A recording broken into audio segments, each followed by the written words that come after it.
What's up, everybody?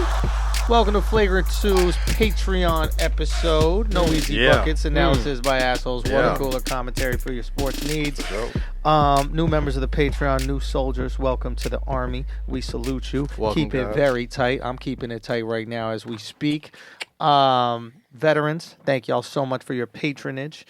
Appreciate what we're doing over here. We have a very spicy episode today because we're recording this on Wednesday as the trades are starting to come in. We are exactly 23 hours away from the trade deadline. So, yes, there's going to be some things that we potentially missed, but we can get some things in real time. So Kaz is going to be back and forth checking his phone and seeing if any I've been Adam Schefter shit all episode, so if shit happens, if shit happens, I will stop whatever we're talking about and let people know what just happened. So right. Let's do it. And shout out to everybody who found, me leaving WWE made like a bunch of fucking websites and shit. deal. So. Yo, they must not listen to you tell the story of the podcast because that shit was so fucking boring, bro. I mean, yo, now, oh my god, dude! If any of them listened to that, it wouldn't even be worth a tweet.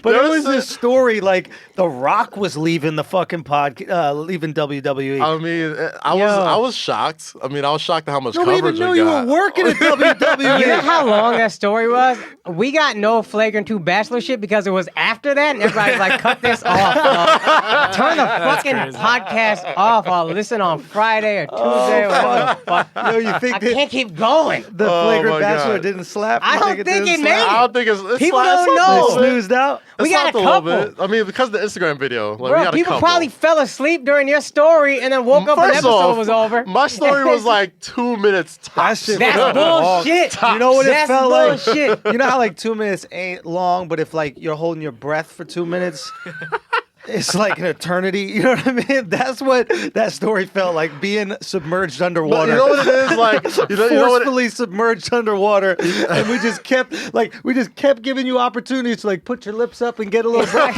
Like, did anything crazy happen? I just can't really talk about. It's like you know what getting it is? waterboarded with boredom. you know what it is? You know what it is? Like, there's so much that's happened in those couple of months that, like, it wasn't something like I was gonna be like just be able to get off of one episode. But like now when we have conversations, like I'm like, oh, this is one time. Right. So like it'll be like a nice slow burn for the Right. next couple of like episodes. I looked at old tweets. Yeah. My iPhone acted weird and it like pulls up You old just tweets. chose like give me the lottery winnings over my lifetime. Exactly. That's That's I didn't want the lump sum. the wrong choice. Okay, give the fucking lump sum. Only the idiot goes, okay, I'll take it for the next 55 years. I mean, dude, like, When you pitched it to us, I saw old tweets where Kaz was like, I'm gonna talk about it. I'm gonna get this off. Yeah. People are gonna listen. Andrew was like, we want juice, and Kaz was like, I got you, bro. Yeah. I mean, we can talk. We can have I some can't juice. tell you what's gonna happen, but I got juice. And Andrew was like, bet, let's go. And then this motherfucking snooze fest. This shit was a 4-minute preamble. I mean, you know what it is? If It's those like, were the stories you were writing for WWE, you should have been fired a long time ago. I'm gonna tell you what it is, right? Because like I was the only like fully black writer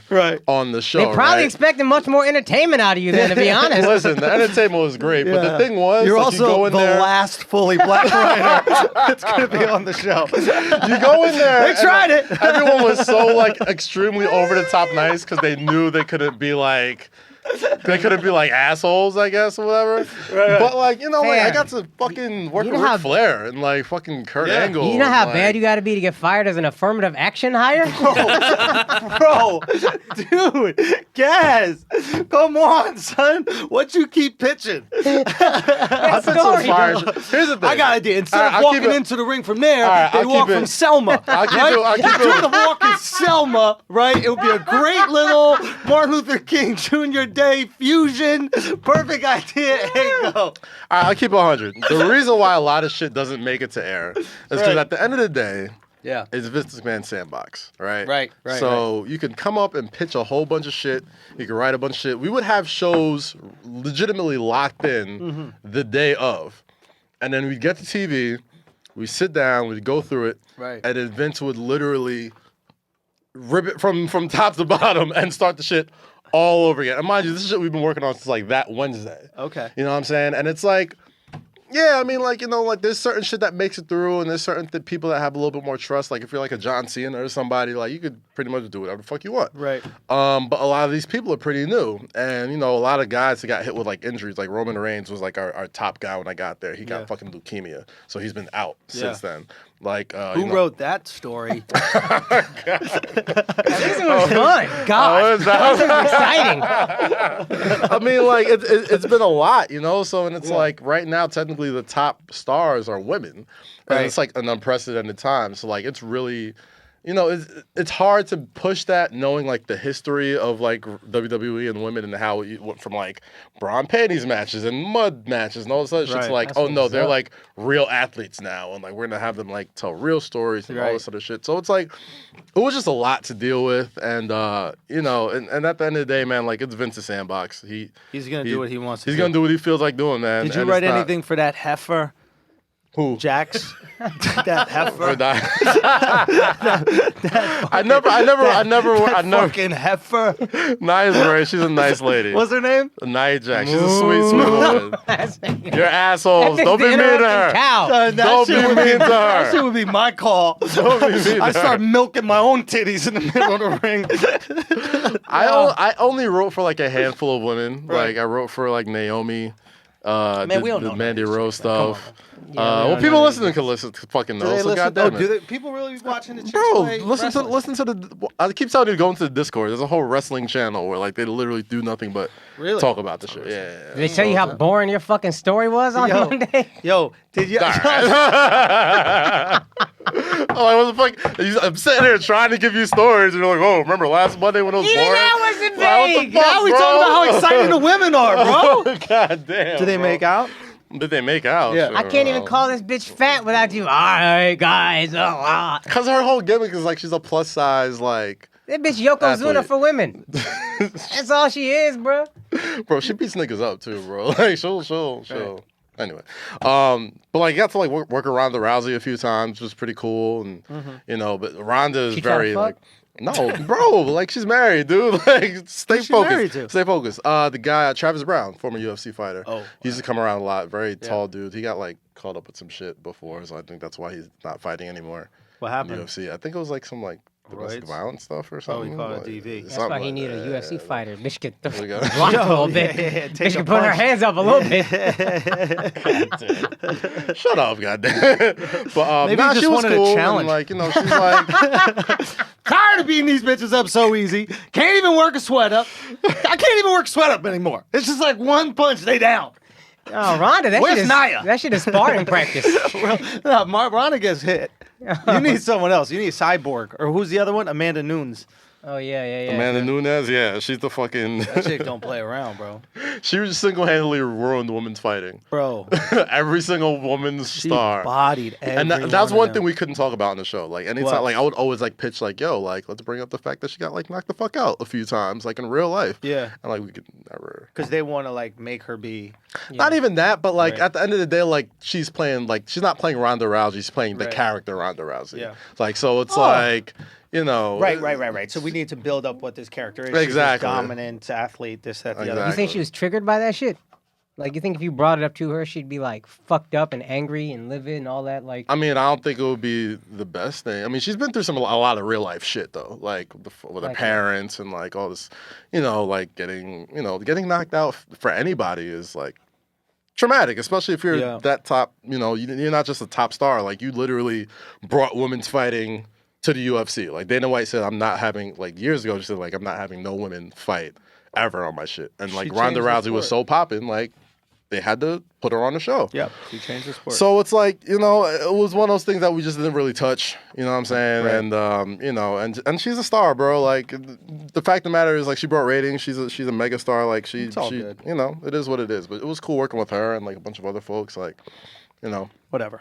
Yeah, but whatever. You're not going to give us some drama, so that's fine. I'll take that. I'll take you try to pitch Ronda Rousey getting Oh, knocked that's out. good. That was, That's good. Like Fair that. enough. And then but mean- Vince pushed back. But I'm not going to not I wasn't knock even a Vince Vince's- pushback. It was just Oh. like it wouldn't even make it to Vince. Like it was, Really? it It was gets just shut like down it was real like no, quick. like we're not doing it. Yeah. Because she needs to be this chick who dominates. I Yeah. get it. Whatever. And you Makes got to sense. build her up. Like if you're building up a story with somebody who's like, oh man, she's the fucking baddest person on earth. Yeah. And like she got knocked the fuck out before. Like it doesn't really mean much when somebody else beats her up. Yeah. So like if I'm watching a story and you're building her up as this person who never loses, the person who eventually beats her is going to be a star, just like in real UFC. Right. You know what I'm saying? So it's like it behooved us to be like, oh yeah, well, you know she got knocked out before. Like, all right, yeah, whatever. Right, You know what I'm right. saying? Like, No. we're in the business of trying to make stars. That makes sense. It doesn't make sense to be like, yeah, whatever. Sure. In real life, you I was thinking about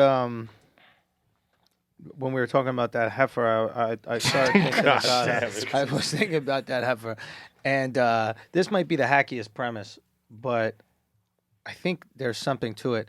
Why is it that like the airline charges you for overweight luggage, but not overweight people? They do. Remember that to whole make you shit buy with the 2 extra seats, seats? remember? Yeah, they used to make you buy 2 seats. Yeah, if you but were like fat. that's only if you're like, for example, if my bag is 5 pounds overweight, it's $60, right? You have to be like 500 pounds to buy 2 seats. I'm just saying, I think there's some logic to just have a total weight per person. Does that not make sense? Yo, I sat next to an obese bitch on a flight. Sorry, this shit brought up a memory. And like, in theory, you just want to be like, yo, bitch, I'm not trying to sit next to you. But she like stunk. And then like, I tried to use a bathroom, and she was like, she felt so bad about how fat she was. Yeah. That shit really made me feel bad for her. Right. So it was hard to move to another seat. I did it. Right. But it was like, I felt bad for this. Oh, you were gonna like thug it out. I was gonna try to thug it out for this bitch because it's obvious she hated being that big. Right. It was obvious she was like apologetic to me for her fat. Right. You know what I mean? But Yeah. it's like I can't handle this, so I'm gonna leave because I'm not shit. But But like, she wants you to leave too. she too fat to stretch her legs out. Like it was, she already taken up 2 seats. It That's was what a I'm 3 saying. seat. She wants to leave. She wants you to leave Oh, too. so she's I gonna just came put up She me with through wants that? more room. I just came up with No, a no, $1 billion but I'm idea. saying she takes up. It's a 3-seater. She Right. takes up 2 by herself. Right. She too fat to put her legs up on the third seat and Did she stretch purchase out. the second seat? Yeah, I think so. Yo, Okay, $1 billion idea, yo. Fat People Airlines. I'm telling you. Right. Get Fat People Airlines, bro. Get a plane that BBA, that Big sits- Beautiful Air. Yeah. But you'd sell way less tickets. I think But you got to that charge a you're- premium. I think that there's something about that buying more. And Yeah. again, this might be like a premise that's definitely been done, but it's just like Yeah, it has been. Yeah, I don't know by whom. So Yeah. American Airlines requires a passenger, if they use more than an inch outside of their seat, they have to buy a second seat. Yeah, but nobody's Goddamn. really holding you down to that. Yeah. Like, yeah. I guess They things- were for a while, and the then they thing were is, like, like, "Oh, this is like discrimination." when it or some comes shit. to I've been getting very frustrated of late when it comes to like even the pets that people are bringing on, like the what is it called, a security Therapy dog. A or service whatever. dog? service dog. ESA, Is yeah. your dog a service dog? Yeah. You got it. Oh wow. See, I fucking hate that because you're taking advantage of the system. Put that runt in the fucking bottom of the plane with the Hell rest of no, the We garbage. put them in the bottom of the You plane. wildin', bro. dog. I have. First of all, this is First of all, what's they're gonna crazy. freeze to This is death. what's crazy, right? Do you have to pay extra money to bring your support dog onto the plane? No. So I gotta pay extra money for my bag being overweight by Yeah. 5 pounds. Yep. But you can bring your 5-pound rat onto the plane. It's freezing under the plane. Like the It's the a puppy will dog. die. I don't It's have. made for outside. I don't have the license. My girl got it. Right. But she like actually has anxiety, so she's allowed to have one. But did she fly before? No. First of all, you're in a plane in the air. Like, yeah, you get nervous. It's like, No. But when I fly with him, he's under the seat in the Yeah. crate. But if she flies with him, but isn't it nuts that like we're punishing people for being healthy? We're punishing people for being emotionally healthy on a plane. Like, if I'm emotionally healthy, I should be able to have emotional support luggage. The extra 5 pounds in my luggage that's overweight right. should be part of my 100%. emotional support. Yeah. Why can't I say that? I don't care. Do it. Like, you know what I mean? You talking to me like I'm American Airlines. They're going to charge you for shit that people won't get upset at them for. If someone says, I have this disorder, I need this dog, I can't believe American Airlines made me pay for this or wouldn't let me do this, Right. then everybody gets upset. American Airlines looks bad, so they're like, we don't want the bad PR. Just let them have the fucking dog. Who cares? I don't want to deal with this. But if you say, I'm a healthy person, this is unfair, I can't bring my extra Jordans, nobody gonna feel bad for you. Nobody gonna shame American Airlines. Yeah. So they're gonna be like, we can make an extra $50. Let's make an extra $50. And you're forgetting. It's just and so you're forgetting inconvenient. you're forgetting like a having very- the dog in the middle of the fucking aisle. This person, when I was flying back from the Bahamas, small plane, mind you, Right. had a fucking golden retriever. Yo. A fucking golden retriever. How is this? This is Hilarious. a disservice to everybody else on the plane. Like, why do we care? It's exactly what like I kind of have wrong with what everybody complains about now. It's everybody's so concerned with how they feel in the moment, Right. regardless how anybody else could feel. You know, like these little No, I don't kids think that it's complain that. in school about teachers, right? They're like, this teacher doesn't like me. And then the parents go, well, get the teacher out of there. Let's go to another school. It's like, we're too accommodating. How are you going to put a golden retriever? Golden retriever wild because it takes up extra space. A little dog that's quiet, it ain't bothering you. But if you don't like dogs, that's a different thing. No, I'm I'm about fine to say, with like, dogs. not for nothing, like, people care more about dogs than they do people anyway. That's true Especially also. Americans. Yeah. That's true Like, also. dogs are, I don't know what it is with dogs. I mean, I love dogs, obviously, but it's like, Same. we will be over all the right. top what's the word I'm looking for? Convenient? Not Inconvenience? convenience. Well, we will take being inconvenienced if it means a dog is okay. Oh. You know what I'm saying? Right. Like, and that's just kind I of think how we we've see always dogs been. as defenseless, which is wild to me because I don't think see children that way. Whereas to me, it's children and it's dogs in terms of like. Yeah. But like, I And think it's like people gorilla hate dogs. kids on planes. They Yeah. see dogs on planes. They're like, oh my god, You a think dog. that they'd allow dog abortions? Nah, bro. Like, would that be legal? Nah, Like, dog bro. abortion. if people were aborting Nah, bro. dogs. Nah, bro. Nah. But you don't know if it's the dog's choice or not. If you're Exactly. pro-choice. What if you do? What if there's a way to if find the dog was like, I want to get that'd be fucking. out? What if you're this big ass dog Fascinating and then study. you get raped by some little bitch ass dog? They find a way because sometimes the little dogs can fuck. All dogs. Or like, vice versa. Yeah, like vice most versa. dogs Yeah, that's right, like a This big is pit bull. traumatizing for this little chihuahua, this defenseless chihuahua, this pit bull Yeah. came and violated. Yeah. This Came and chihuahua violated. would like to choose to abort his puppies. Right. You gonna get rid of these little half chihuahua, half pit bull, mutant, cute motherfuckers? I'd be cool with it. Hey, Actually, you know what? It seems kind of fucked up when it has to do with an animal. You don't right? think? Like, What the fuck? like, dude, Abortion in aborting- general. What, you not pro-choice over here? Abortion in This general. is not this is a pro-life podcast. No, first off. How dare you? First off. How dare you? First off. It's depending Taking on the away a situation. bitch right to choose. It's depending on the situation, bro. A bitch ain't got a right to choose. Like, after a while, like, after a certain trimester, I don't think you should be allowed to abort a baby. I think once that motherfucker is, like, Oh, kicking. you stepping into dangerous waters, my How's it friend. dangerous? WWE Kaz. How is it dangerous? That's businessman can. Middle Yo, America Kaz in the building. If you're, like, 7 months pregnant, I don't think you should be able to I really fuck- think there are some liberals who are like, if the baby's due in a week and you don't want it, just. No. So that's- here's Yeah, the see, thing. that's where I'm. That's where I think there are some liberals like that. That's so where- here's that's where you where lose me. abortion That's what I combo mean. gets tricky, right? God damn, that's what we're doing. Right. Patreon. This ain't in the free preview. Please don't put in the free So- preview. A good movie Or the today. Rhonda shit. The issue with it is this right now. After like 6 months, you can give birth and that kid will make it. He might not be a ball player, but he can be a fucking accountant or something like that, you know. That's with the technology now. There was a time where you couldn't keep a baby alive Yeah. 6 months. The technology is just going to keep getting better. So eventually, you can keep a baby alive in an incubator 3 months. Eventually, you can keep a baby alive in an incubator the second after you conceive.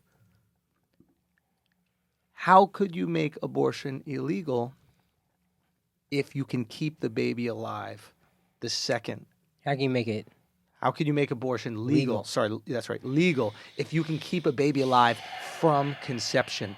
Because technically somebody will be having, because right now the argument is he's not really a human, etc. And by the way, guys, whoever you fucking want to do, if you have abortion, it's that's your choice. Do whatever you want. yeah. We're just saying the moral argument right now is he's not a formed baby. He's not going to live on his own, and eventually they're going to find a way where they could do the whole term. So my opinion on abortion, which is scary to do, but this Right. will I think answer this question. God, Yeah. this is what we're I doing think it today. should be legal, but I also think life begins at conception.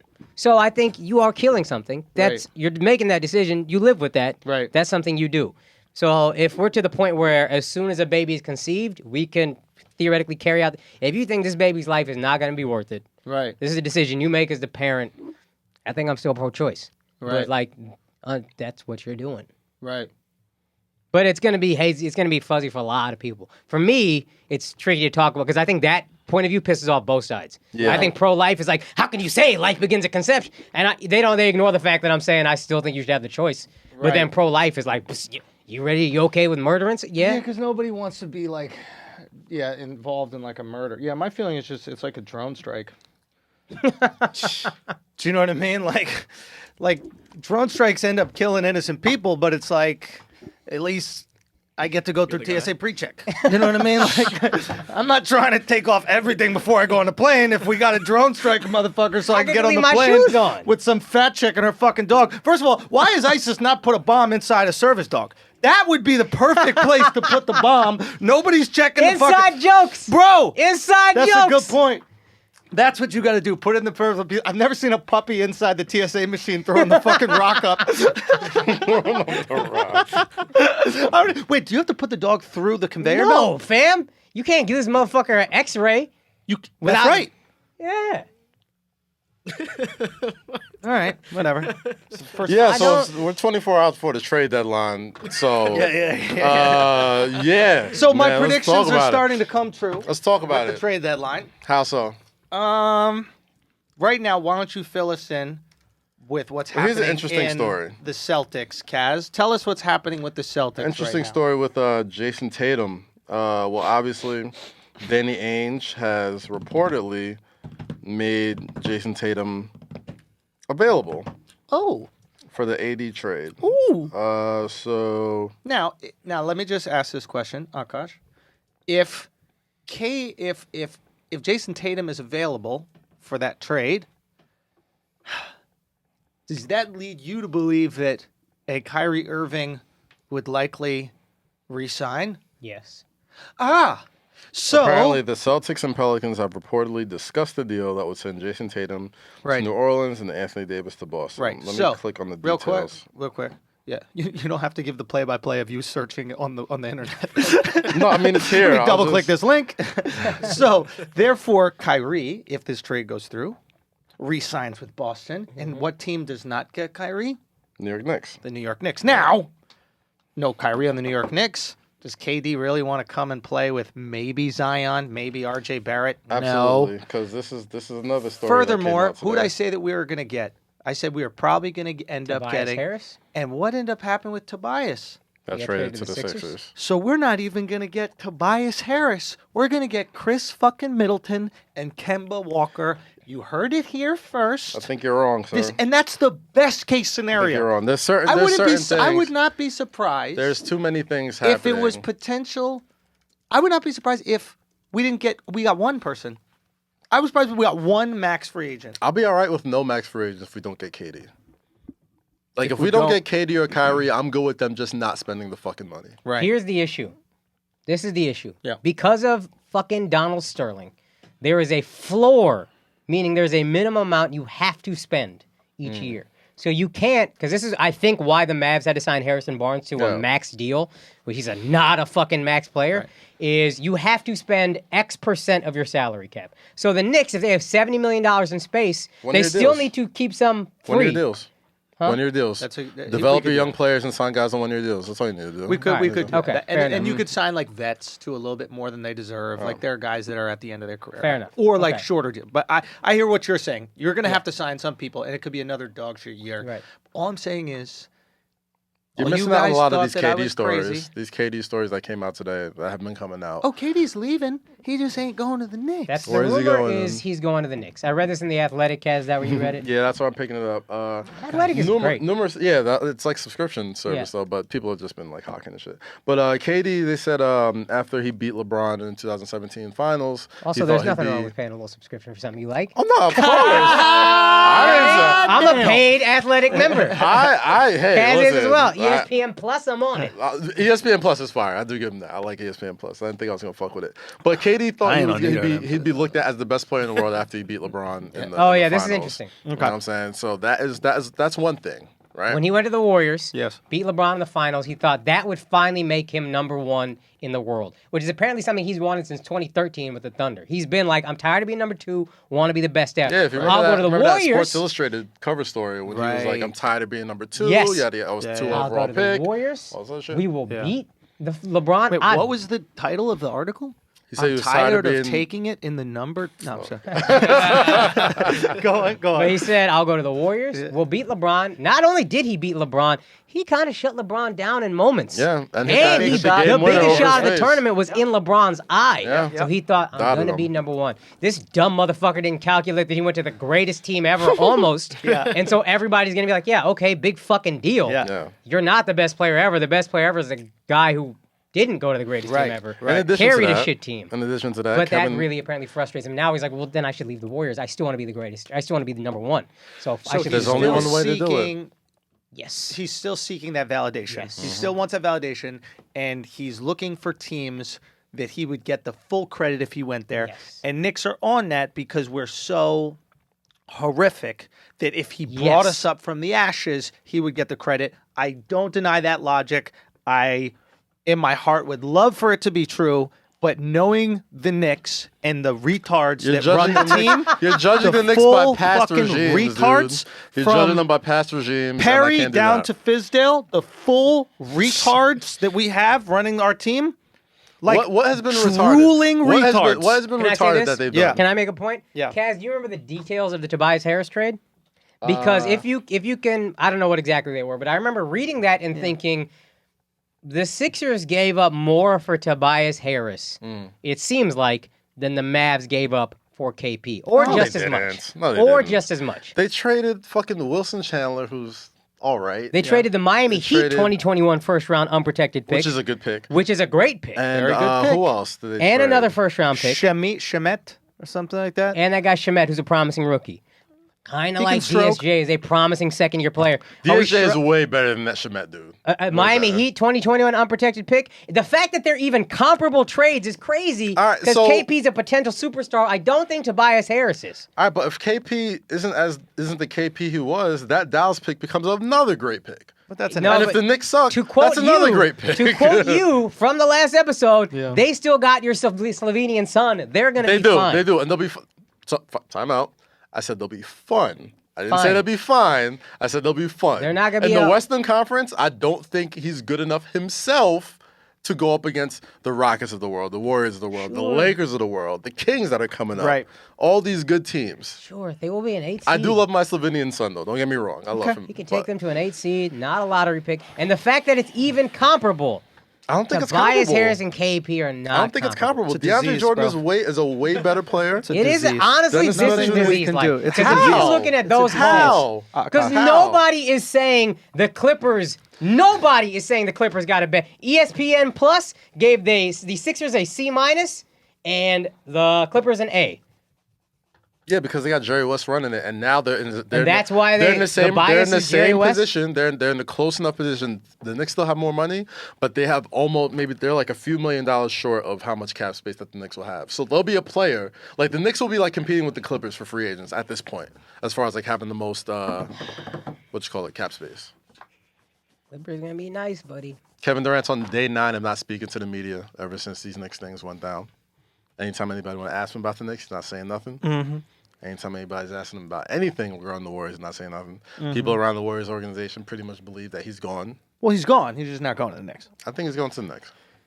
I can't assume that he's as retarded as the Knicks. Like I have to assume. I don't think it's Kevin not, is it's not- smart enough it's to not make about a the- decision. It's not about that the is Knicks, the right bro. thing for him. It's not about the Why Knicks, would bro. he go, Because though? he decided. It's saying like, hey, you superstar player, come to our team and you could pick who you want to play with in this unprecedented free agent market. Who's he gonna get then? You got Klay we're Thompson. not going to spend too much You got time on Boogie this. Cousins, who's your guys, teammate. You got guys. We're not going to spend too much time. We spoke about it a lot before. Okay. The point. I think the point that we all understand is you are very bullish with this KD thing. I am not very bullish with this KD thing. because you're hurt. Yeah, you have Yeah. PTSD with the Knicks. And Yeah, I I do. understand that. absolutely. But the Knicks have never been in this position where they have cap space and draft What do you get picks PTSD from? From past trauma. From trauma, right? Exactly. Now, You're when these blaming- soldiers you're come back blaming- from you're war, blaming- you're they've blaming the experienced follies of Phil trauma Jackson at and Donnie war. Walsh. And We can't just talk over each other. No, so I'm telling you. you go or I go, I'll but go. we can't just go over I'll the go. same each other because it's not good for listeners. Understood. You're putting the past trauma of Phil Jackson, Donnie Walsh, Isaiah Thomas, all these people who have nothing to do with the franchise anymore, on guys like Scott Perry, Steve Mills, Retard. Dave Fesdale.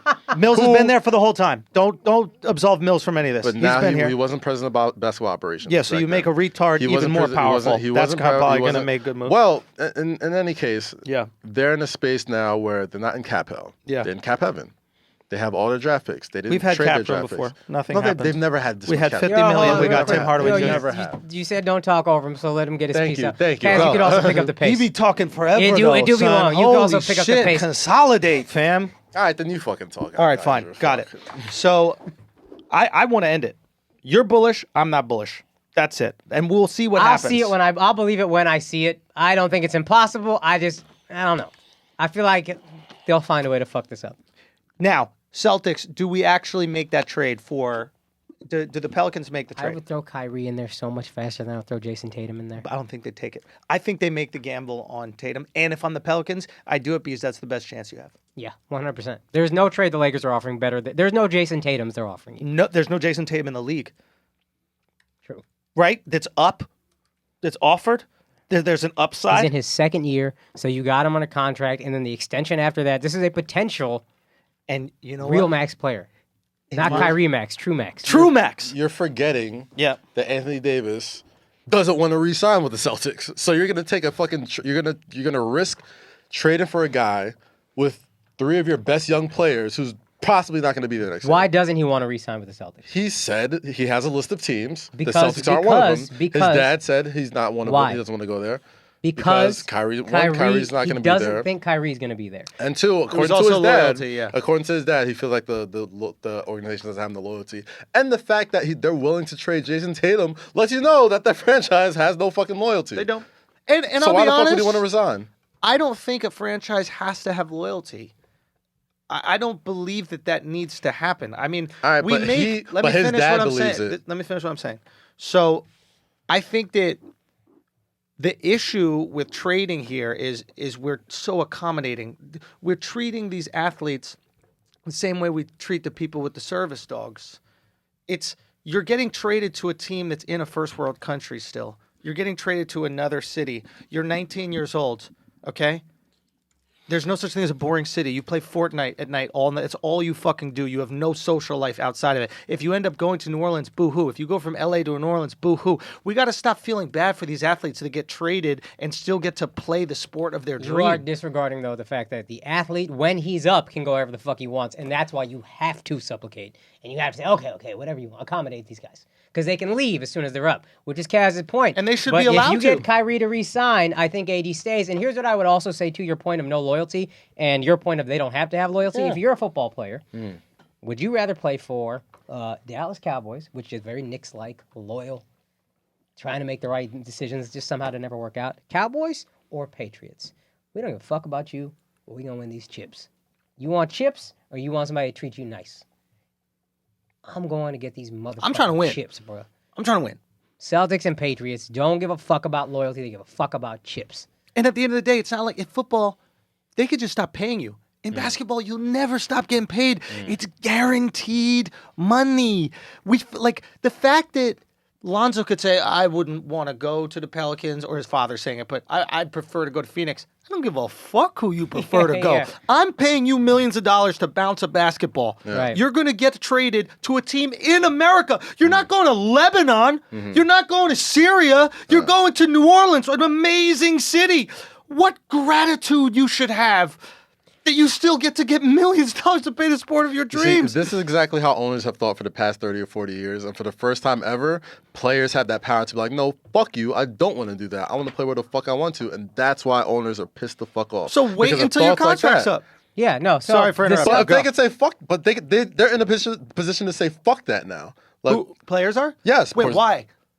Because won't they have re-sign more the deal? power. Yes, because they could say, I'm not re-signing. They could say, hey, trade me somewhere. They have more power now than they ever had before. That's fair. You know what I And mean? the Celtics are willing to take that chance. So if you're the Pelicans, I don't give a fuck if you won't resign. I'm going where I'm sending them where I get Jason Tatum. And if you're the Lakers, you sitting there holding your dick with a 34-year-old LeBron, Yeah. and now best case scenario, you got to wait another year and a half and get AD when LeBron is 36. 36. bro. Now, we have to admit Pelicans were asking for an insane amount. I from think the they were Lakers. doing it to spite. Yeah, I LA. don't think the Pelicans are ever going to trade Also, him. that They wasn't- weren't going to ever trade him, so they're like, let's just ask for a monumental. Dude, if Magic went through with that trade, would they ask for 8 picks? For everybody picks. They except asked Josh for Hart. 8 picks Yeah. plus 4 players on the team.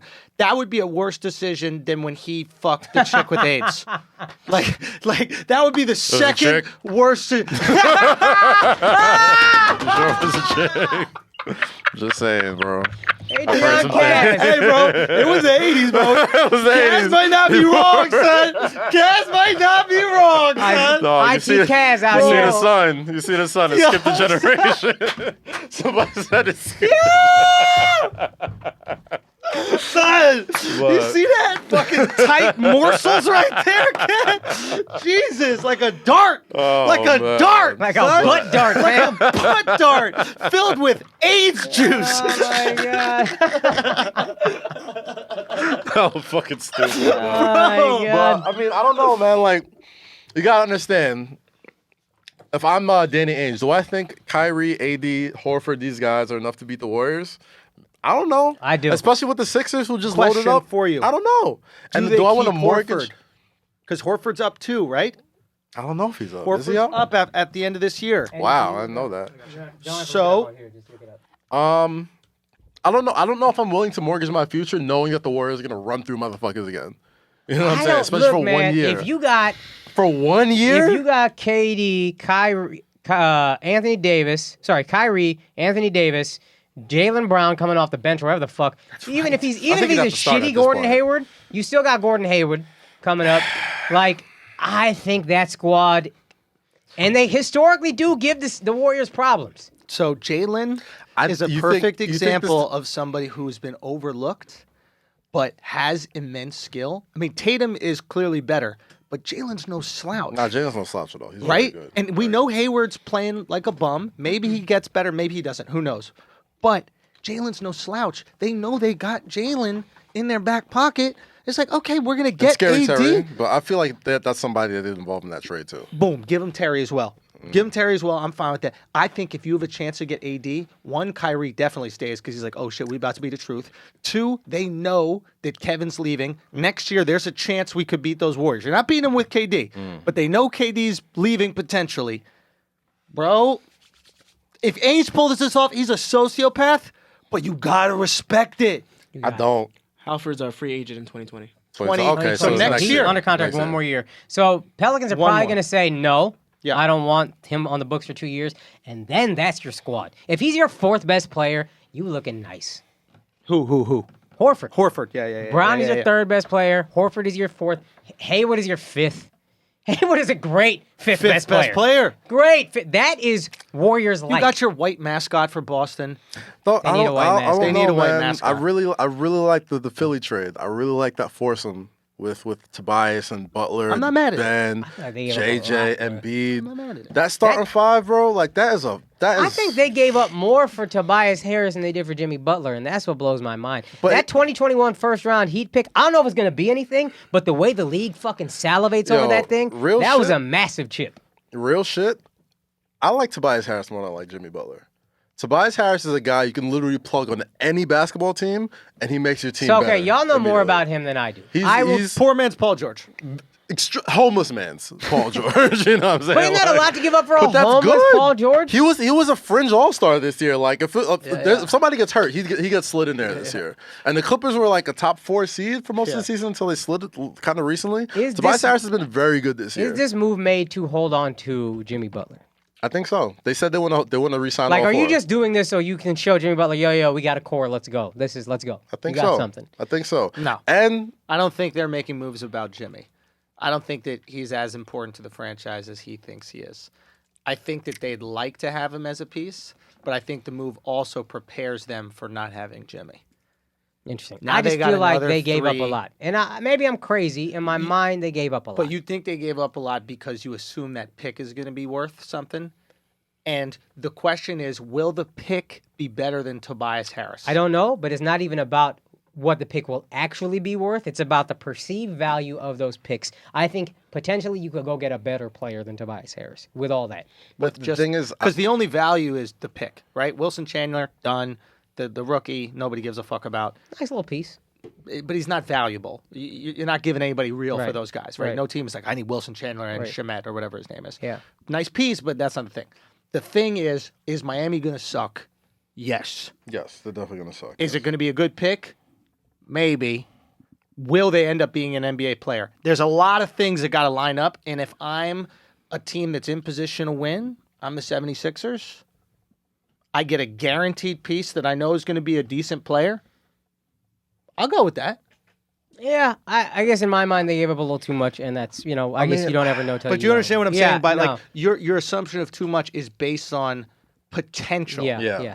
And it might be right. I can't History will show. assume. Yeah, future Yeah. will show, and you Yeah. could 100% be right. But I understand a GM who's going, all right, we got some fucking guys. I can't wait 2 more years to see if that JJ's getting old. Mm-hmm. Mm-hmm. You know what I mean? Like, what's going on here? And wild card. Who knows if Markelle Fultz comes back and is decent? Yo, dude, if Markelle If comes Markelle back, Fultz is anything close to what he was supposed to be, shut the whole fucking East down, bro. Like, they got it.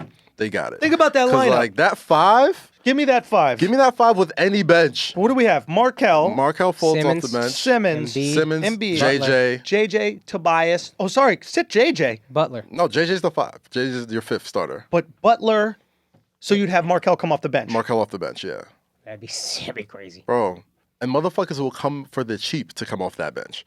That's the one thing. That's the like, other most thing. GMs, you get 4-star players like that, you will get some veterans, some really good players. But like, give me the minimum. I want to ride I'm this in. bus. Let's go. You know what I'm saying? Like, You that's know what who the you Heat could get? did. You might be able to get DeAndre if you just need a big body.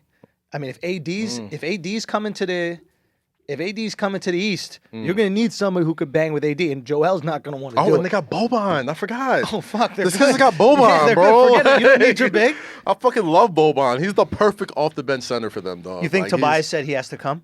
They got Because that's the homie, right? Have you seen their Instagram? You seen their Instagram video? Oh, they're, dude. they're like fucking Beavis and Butthead on Great, Instagram, bro. they're It's really hilarious. great follow. Yeah, Because they're like so like Tobias is always teaching Boban like how to Dougie and like weird dance moves and stuff like that, and Boban's really playing into He's like it a on big some gangly Borat. motherfucker with Yeah. a huge. He's like, 7 foot. He's like Andre the elephantitis Giant Borat. head. Elephant. He's an elephantitis. Elephantitis Borat. That's Yo, there's one more. Actually, there's a Kyrie story and a AD story. AD, this is interesting. Shaq said AD should stay in New Orleans. yeah. I saw that. Make But LeBron come to New Orleans. Don't go to LA. Which that part I don't see how Okay. the fuck that happens. Shaq is little Frank Sambeans. Yeah. If you ask me. No. Like, he's got Him a and little Frank Charles. Sambeans. Him and Charles are a little Frank Sambeans. But like, I think Shaq more than anything is trying to protect his legacy in LA. That's okay, because I can see that. that's what threw me off. Yeah. Is this is the first time I've seen a Laker or Celtic not walk the company line. Usually, when you retire with that franchise, Yeah. Shaq got a motherfucking statue. I don't care if he ended his career wherever. But he did get traded. He got traded. and he's a sensitive motherfucker. You know, Shaq is But sensitive. doesn't that go away when you get a statue? A fucking statue? Nah, you because- bring a title to LA, you're good. You're golden there forever. You're golden there forever, but in his he feels slighted by that. And they made a decision between him and Kobe, and they went with Kobe, and it was ultimately the right decision. Yeah. But like Shaq has got like big dick game, little dick confidence. Do you know what I Right, mean? right, Like right. apparently he's got a regular sized dick, right? That's Yeah. what Superhead said, and that's what like some other people have said. Right? And regular sized dick on that frame is Wildly disappointing. wildly disappointing, right? Like girls are doing stretches before they go over, and then they see that, and they're like, "I could have just hopped could've- in the game. Like I didn't need to do I my just laps." bounced around a little Yeah, bit. Like, all right, exactly. all right, we good. Let's go. What are these? I'm good to go. You know the boxers that are doing that. Like she didn't even need to do that. She could have whistled. Oh Oh my Just god. crack. I yo. think I'm ready to go. Jesus Christ. So I think he's got that. Like even when he's on Inside the NBA, right? Ryan Anderson traded for Tyler Johnson. We're okay with that. Yeah. But even when he's on Inside the NBA, We got rid right? of that contract though. Yeah. To Phoenix, yeah. Solid trade. Sorry about that. It's okay. Anytime a trade comes, I'll just pop in and We'll just... got it. So even when he's on Inside the NBA, whenever Shaq is disagreed with, even if the other person has a really good point, Yeah. he's wildly defensive, right? Have you noticed that? Oh, and his first thing when Chuck and him disagreed. Ring, I got rings. I got rings. Chuck, how many rings you got? Chuck, Even if you play 2K... Chuck, I got 5 rings. Even if you play 2K and the My Player, Shaq's character does that to you as the My Player. Like in the game, like you go to your fucking apartment and Shaq sneaks up on you. He's like, "Hey, listen to me. I got rings. You got nothing. You're a rookie." You know, I'm like, "Yo, fucking calm down, Shaq. I'm about to get one, bro." Yeah. But it's like So annoying. It's mad annoying, even for a video game. I'm like, "Yo, Shaq, shut the fuck up, bro." what does ubiquitous mean? Like It's just everywhere. Everywhere. Yeah, It's so yeah. ubiquitous with like the Shaq aura. That's how defensive he is, right? Yeah. That he's gonna immediately jump to that. Even if Charles makes a good point, Yeah. right? Or even Kenny makes a good point, you know? Yeah. Did you ever see that Kobe and Shaq sit down on NBA TV? No, I needed to watch that, man. No. Fuck. Oh man, that was so eye-opening because it's exactly what you're saying. Like, I grew up this whole time thinking like, "Oh, Kobe's such a dickhead," yada Yeah. yada. All that sit down confirmed for me was Kobe was absolutely right. He was wanted to go. absolutely fucking right in calling Shaq a fat piece of shit, ladies. But because he was that. He didn't Right. fucking practice hard. He didn't do all that shit. He laid back on his athletic fucking advantages over everybody. And then when they start to go, Yeah. And then Kobe was like, "All right, bitch, like, Let's go." I'm the captain now. What the fuck?" You know what I'm saying? well, to I mean, to And you could Kobe's tell he was hurt by credit, that. You could tell he was hurt by that. And to Kobe's credit, what often happens when a player relies on athleticism is steep decline. Super steep. And we all saw what happened with Shaq, right? It was like within 1 year. Yeah. And again, he's a big, they fall apart, whatever. Yeah, But I think it was like a toe or something. Yeah, it was always some foot shit with the big guys. But okay, so what we're saying is that defensiveness and that kind of lack of confidence, and even the way he was when Dwight Howard was like, "I'm Superman," he's like, "No, I'm Yeah. Superman." First of all, made Superman is Superman. Like you're taking something that already exists. Yeah. This is not who you are. I'm the real Superman. I'm a real Superman. No, you're not. First off, it's a cartoon. Fucking relax. Yeah, like fucking shit. So I think this is more about him. You're not even wanting- the real fake Superman. That's Who's the real fucking, fake Superman? Whoever plays Clark Kent in the movies. Like, I mean, that's Christopher. What's his name? Christopher Reeve. Christopher Reeve. Yeah. Who's the guy that was I almost just called him Superman? Christopher Forgot his Walken. name. I forgot. I Henry forgot Cavill. his name. Henry Cavill. Yeah, Henry Cavill. Yeah. Point is, I think this is just Shaq's ego, him having a tough time with it, and him wanting to be the only big that came out of LA. Granted, there's Kareem, but Kareem Wilt. is and Wilt. He wants to just be the wants last great one. big. Yeah, Maybe he wants to be the last fucking great big. maybe. Does Kareem have a statue I'm sure. in Statue Park? Yeah, he does. He has I don't he think- has the I don't think skyline. Wilt Got the does. skyline. It's Kareem, Shaq, Jerry West, Chick Hearn. and Dude, I how think, much AIDS would Wilt have gotten? Magic. Dude, he is so lucky that he was born like 20 years before. Can we be honest? Yeah. Wilt Chamberlain's a fucking liar. Yeah, he's a liar, but I'm sure he was liars running have through hoes. 10,000 women, Wilt. 10,000. I thought it was 25,000. 25,000 women. Really? And I don't believe he scored 100 points. I don't believe none of that shit. Really? I don't believe it. I think he must. I think he's Don't they strong. have that video though? No, No, there's they literally don't just a really. picture. There's literally just a picture. That's of a him lot of holding people think the NBA did it just to drum up like interest. I think 'cause they he's were kind strong. Of, I kind think of a fledgling league back then. it. There you go. It's the moon landing shit. It's a conspiracy theory. It's flat I Earth. think it's flat. But I mean, Earth, his yeah. stats are so fucking mind-boggling. I think he's a strong arm stack, boys. I think he's a strong arm stat guys. Like, how many points I had? 40? Make it 60. And I back think Wilt then Chamberlain nobody lied. gave a fuck. I think nobody gave a fuck because the league wasn't the league yet. It was just like, oh, look at this big motherfucker that used to be on the Globetrotters. So he padded He all played his for us. stats. Everything. That's funny. Fuck, I think Wilt Chamberlain's a fucking liar, Okay, dude. but if he's padding 25, right? That means that it's safe to say he's fucked what, 10,000? I think 1,000 is feasible. You 1,000 wildin' women is now, feasible. Cass. 20,000 women? He is No, but 7 1,000 foot black is dude in, easy. like the 10,000? 60s. He, So what counts as sex? Is it like if you're like in the bed and What you fuck, counts as sex? if you're like in the bed and there's like 4 women and you touch each one If of you them, dick Yeah. insert in every one. every 4, that's 4 That's four. straight. Yeah. You don't have to Honestly, nut with I'm gonna be every one of them. honest. Yeah. I'll give you partial credit at least. If you got 4 bitches in the room with you, that's at least 2. This counts. You making out with 4 of Listen. them, that's 2. Listen, back in my Who got the energy to back in my wilder days, I was having sex with one woman. Yes. And I was making out with another one. That's a threesome to me, bro. It's a threesome, but you didn't fuck the I other didn't girl. fuck the other one, but that was a threesome. To me, But bro. why, did you not try to fuck? Yeah, but it was the rules. So What like, happened? Don't. She's Oh, it like, was your girlfriend. Yeah, she's like, nah. So she's dog. like, you can make out with her. She's like, you can literally do anything, but you can't. Did you get head? Yeah.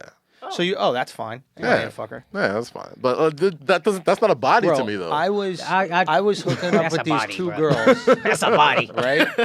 And Now you can say I got a threesome, I didn't have sex with both of them. But I mean, to me, that counts. Like, does that count for Wilt? Like, is that partial Oh, credit? that counts, yeah. That counts. Yeah. All right. We'll score the goal. We'll count that. Ric Flair counted it. You didn't hold that against him.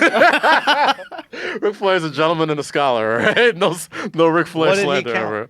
But he talked about in his 30 for 30. It was a great one, by the way. If you get Oh, a that chance was to a watch great it. didn't see 30 it. for But he 30, just yeah. basically said I was having sex with like 5 girls a night. I doubt he's putting his dick in all 5 girls. yes, he is. All right. I believe Ric Flair, bro. Yeah, I believe believe Ric Flair, Wilt. bro. It's like, I mean, I don't The know. Have 70s you were ever wild, had a maybe. threesome? No. Okay, so like, Who you asking? I have to at least do my due diligence, right? Alright, fair enough. So the thing with the threesome is like, you're so close. Do you know what I mean? It's like, You're just first off, like this you're is just what happy it's to be like. there. It's like being at like a border town. You know, like if you're ever at a border town, you're like, might as well just go to Mexico. Like you don't even spend a lot of time in Mexico, right? It's just like you literally just put your toe in Mexico and you're like, bienvenidos. If you Ain't no wall yet, right? So it's like If you in before sunny your San girl Diego. builds a wall, you have to get up in that pussy. So I mean, I had a threesome. I had a threesome, right, with these 2 girls, and like one girl was like clearly a lesbian. yeah. Like it was the worst fucking threesome in the world, bro. Like I was fucking one You were girl. just there like that scenery. Fam, basically. you know what it was like? Like they were hooking up. I felt like the guy who drives the gondola. Like have you ever, you know, like when you're in Italy and you're on like Yeah. the river or whatever they got Yeah. there, the canals, and like there's this nice romantic couple in the boat and they're making out, they're eating wine and cheese together and they're hooking up and shit, and you're just in the back with this stick and you're moving this stick around, and then eventually sometimes the couple up front they're like, hey, can we drive the gondola? And they're like, all right, you fucking drive the gondola if you want. But the reality is they don't want to drive the fucking gondola, right? They want to make out with each other, eat the fucking wine and cheese, and leave you alone with your goddamn stick. Okay? So never again. Never again. I'm only having threesomes with straight women. Oh my Okay? god. I want you to eat pussy reluctantly. I want you to eat pussy like you're testing a battery. Oh, it stings. Good. You know what doesn't sting? The fucking gondola. Bro, it was demoralizing. Like, just imagine being in a threesome and then feeling unwanted. What like, a letdown, dog. Dude, What a the fucking- worst! What an ego blow. God dude, damn. destroyed. God Dude, I was damn. fucking this one girl and she's like reaching for the other girl's pussy while I'm fucking her. I'm like, really, Where bro? am I even here? Come on, bro. Come on, bro. Fake straight, bro. Like, the fuck? Like, you know what I mean? Oh my god, yeah, so we'll be lying. Anyway. Where are we at? Where are we at with it? Yo, there's another Kobe quote I want to bring up because this ties into Kyrie. There's a Oh, theory yeah. Which one? on The Athletic. So Kobe Bryant, Irving's favorite player, during Bryant's farewell tour with the Lakers, he bestowed his wisdom from 20 seasons upon Kyrie Irving. Bryant's message to Irving was basically, great teams need a player who actually causes conflict inside the locker room on purpose. That great teams need someone who makes his teammates uncomfortable when things might otherwise be easy and quiet. He brought up Shaq. This is the year that the Cavs won the title, and Kyrie apparently did cause some problems. This is when they came back from down 3-1. So there's a theory that maybe Kyrie is just trying to do Can the you Kobe thing. elaborate on this? Like, So I'll try to read can more. see I that. took a couple screenshots from the article. I don't have the or link. what'd you get from it? Don't even worry about reading it. Basically, he told Kyrie, you need to cause problems. You don't want the locker what is room to the get too advantage? comfortable. Yes. You don't want the locker room to get too comfortable. You want to keep everybody on edge. You want to keep everybody in. They didn't get too deep into why Bryant told him this and like the real theory on it. But basically, there needs to be some tension. Everybody should be a little uneasy. Everybody should be on edge. So this is Mamba That's how you get the mentality. best performance out of everybody. That's part of that Mamba mentality. Kyrie, Mamba mentality, not even Pippen ability. Mamba mentality, Kyrie ability, whatever. But he's like, I want to be Mamba. So let me tell Jason Tatum, hey, man, you need to kiss the ring, blah, blah, blah. Even with LeBron, I think he even said, like, Kobe even said, LeBron doesn't really have that because he's such a natural leader, likable guy, which is great, but you still need to have somebody that's causing problems. And he said, I think Kyrie can do that. Kaz? I must say, that checks out. That checks out. Why? Because, again, I mentioned earlier the Shaq and Kobe sit down on NBA TV. That's what Kobe was talking about. He was like, yeah, like, I wanted to push you because, like, that was the only way we would win. You know what I'm saying? Like, there had to be that conflict because if you get that conflict out the way in the regular season, once you get in the playoffs, it's you against the world. And you're either going to lose anyway or you're all going to come together. And, like, you know, I that checks out. I could see Kyrie doing that. That would make sense why he would fucking go to the Garden and say, like, oh, I'm not committed to anything. And this is the Mecca, blah, blah, blah. Yeah, not even the Mecca. Just, like, ask me July 1st. Like, that checks out. I could see Kobe telling that to Kyrie. And other people were, like, kind of agreeing with it. Terry Rozier, I mean, he loves Kobe. Kobe said that he agreed. It kind of does make sense. Yeah. If Irving and Brian agreed on that, that's something you can really look at. But I don't know if he really wakes up every morning telling himself he wants to cause conflict or cause problems. If I may, Yeah. there is a school of thought in business, which is that comfort kills you, and Yes. you want everybody to stay on their toes. Yes. And that functions very well in the NFL. Knowing that you could be clipped and lose your money, you're there in shape, you're there on time, you're not getting... Most guys are not, using, or even if they are going to use, they're finding ways that they can really go around the system. Yeah. Like, everybody is ready to fucking go because in a moment's notice, you can be out of there. And while it does create conflict that sometimes burns down the business, it can also be the flame that heats everything up. Mm-hmm. So maybe that comfort that the Warriors had earlier this season, like that extreme comfort that had them going on 3-game losing streaks, even though they had all the talent, maybe they needed a little Draymond. They need a little Draymond. Maybe they needed a little KD might go. Maybe. Now, I'm not saying KD's doing that on some Kobe shit, Yep. but maybe Draymond, that's what Draymond was providing, even though he didn't even fucking realize it. Right. The beef, the disruption, the anger. Yeah. Everybody realizing, hey, it could be a wrap. Yeah. Let's go. Hey, I don't know if I'm signing here. Clay, I don't know. I got to see what's up. I got to see what happens in free agency. Yeah. Maybe we don't thrive in comfort. Maybe we need a little hostility. Yeah, and that's definitely Mamba mentalities. You don't want things to be quiet and easy because then you get comfortable. Like, that lines up with what we think Mamba mentality is. Yeah, I can see that. When you get comfortable, when things are easy, you get comfortable. When you get comfortable, you get fat. When you get fat, you're going to lose. You get slaughtered. And then they Hogs get slaughtered. Hogs get slaughtered. Fat. Yep. Where does Kobe? It'd be cool to talk to Kobe. Like, where did he? Where does he pick this up? Like, does he pick this up from sports, or does he pick these things up from life, from war? Like, where is he getting this information? I know he used to read, like, The Art of War and, like, a bunch of other books. And everybody reads those kind of books, right? But he's got to be going past it. Like, he's got to be talking to, like, he's got to be taking influences from outside of basketball and finding ways that they fit in. Another cool Kobe article, and I was the world's #1 Kobe hater when he played. Yeah, same. And now, like, I'm really respecting this guy. But apparently, there's an article, J.A. Adonde wrote it, like, 2 years ago. Yeah. Kobe, first time he played AI in the Sixers, AI carved him up. What Kobe did that offseason was study the movement of sharks because he thought AI kind of moved like that. So he thought that was the best way to defend AI. And I don't know how the fuck it worked or whatever, but the story Adonde wrote says the next time AI played, Kobe guarded him, AI got shut down. But that's the kind of shit Kobe was doing. Move like a shark. That's how you stop AI. move more fluid, move in the whatever the fuck his.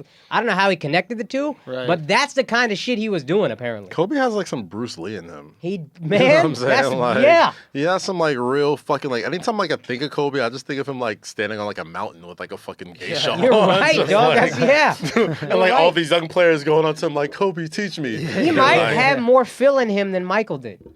Jordan was a that. fucking killer, right? Number one, murder you motherfucker on earth in sports ever, probably. Yeah. Kobe might have a little more of that Phil Zen master, this philosophical type But I think shit. Kobe had to I deal don't with think more. he led as well. I think Kobe had. I don't think he is a natural leader. I'm not necessarily Who, saying Kobe? Yeah. I think we all agree Jordan's better. No. I think no, I'm not talking about Jordan in terms of who's better in terms of skill. I think Kobe's biggest issue was that he truly didn't relate to players, and it's because he had such a different upbringing. Like he grew up as a black kid in Italy. Who the fuck can relate to that? What does that even? Did that make him more philosophical? Being with in the- all the Dude. art in Italy, all the shit that's there. I don't even think it's the art.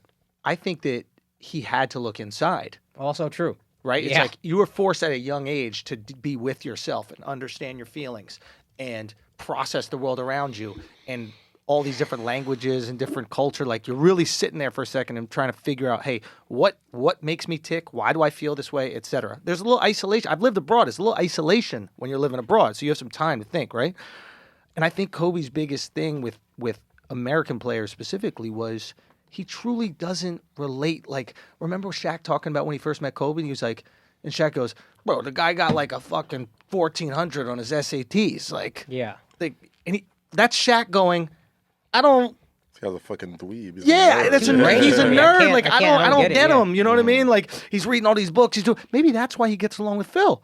Because Well, Phil's that like, took a check while, out this but book, yeah. and he's like, oh no, I read that book, and he's like, oh, like even yesterday. This is just some Phil shit. Even yesterday, do you hear what DSJ said about Phil? Yeah, with the octopus. Yeah. That's a move by Phil. What Phil does? This is what Phil happened? does. Okay, so DSJ So goes. when Phil was doing the pre-draft, I guess interviews Meetings or and whatever, going with to a bunch dinner of- with folks and learning about the There players. was a big story that came out before Dennis Smith Jr. Was eventually passed on by the Knicks. That he went with him to Phil went with Dennis Smith Jr. to eat octopus. I think it was like raw octopus or some shit like that. And like DSJ was just like famously like, yeah, Phil Jackson's a fucking weirdo. I don't want to play for the Knicks, whatever. And apparently that was a big thing, reason why he never like gave the Knicks like a physical and all this other shit. Eventually they picked Franklin Lakina. He's down for the get down. Yeah. Fast forward to now, they asked him like, "Hey, so since you're back in New York, have you?" He's like, well, actually, I have tried octopus. Octopus is actually pretty good. You know what I'm saying? Like, and he was talking about all the shit that Phil talked to him about, and like, that's what you're talking about as far as like Phil being that guy where he tests you early on. Everything with Phil in that meeting, it's a test and it's a game, right? And it's like he's setting up that situation. He's bringing you to get octopus because he knows you've never had octopus. And he's going, how are you going to take things that you don't know about? Yeah. Are you Makes perfect interested sense. in trying them? Like, for Perfect example, a triangle offense. Yeah. Like, is that something you're willing to partake in? Will you be part of this system? Also, I'm your This kind of guru. pisses me off because it's like, damn, was Phil right? Son, no, I have listen, never given up on Phil. I want that on the once, record. Never once. And so check this out, right? Like God, this it's is gonna hurt. how he's operating, right? This is how he's operating. And you know who does this as well is Riley. He does it a little bit with more bling. But Riley is like, we're gonna take you out here. I'm gonna introduce you to the best specialists. Get your weight down. All of a sudden, you see your weight starting to come down. You're starting to put buckets up. Your cardio's I think good. Riley a little more direct. He's direct, He's but more he mob has his boss. style, Yeah. right? Yeah. He's a different type of Mob style. boss is well He's said. more my boss. But yeah. but absolutely But there's a my boss. message, yeah. But it's a style, and the style is I'm going to take you somewhere where you're not comfortable, but I'm going to make you comfortable and bring you on board with it, right? Right. And Phil's doing the same thing. It's like, how can I lead you if I don't take you somewhere you haven't been?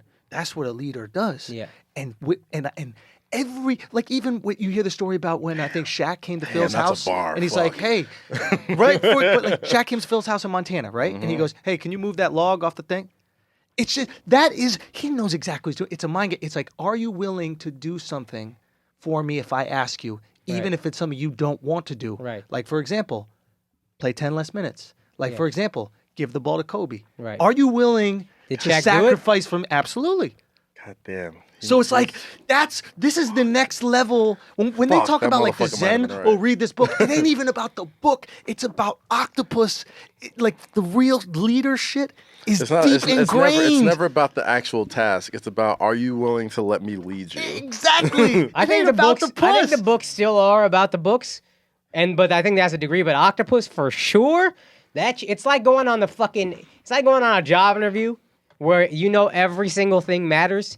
Everything Phil is doing with purpose. He made two mistakes as Nick GM, and they were big mistakes. But one I think was Dolan pressure to sign Melo to that deal with a no trade clause. And he didn't want to do that. I think that was Dolan pressure. That's Dolan. Yeah. And the other was Joakim Noah. And if you look back at that offseason, I don't think that was. I'm not positive. I doubt that was top 5 bad deals given out.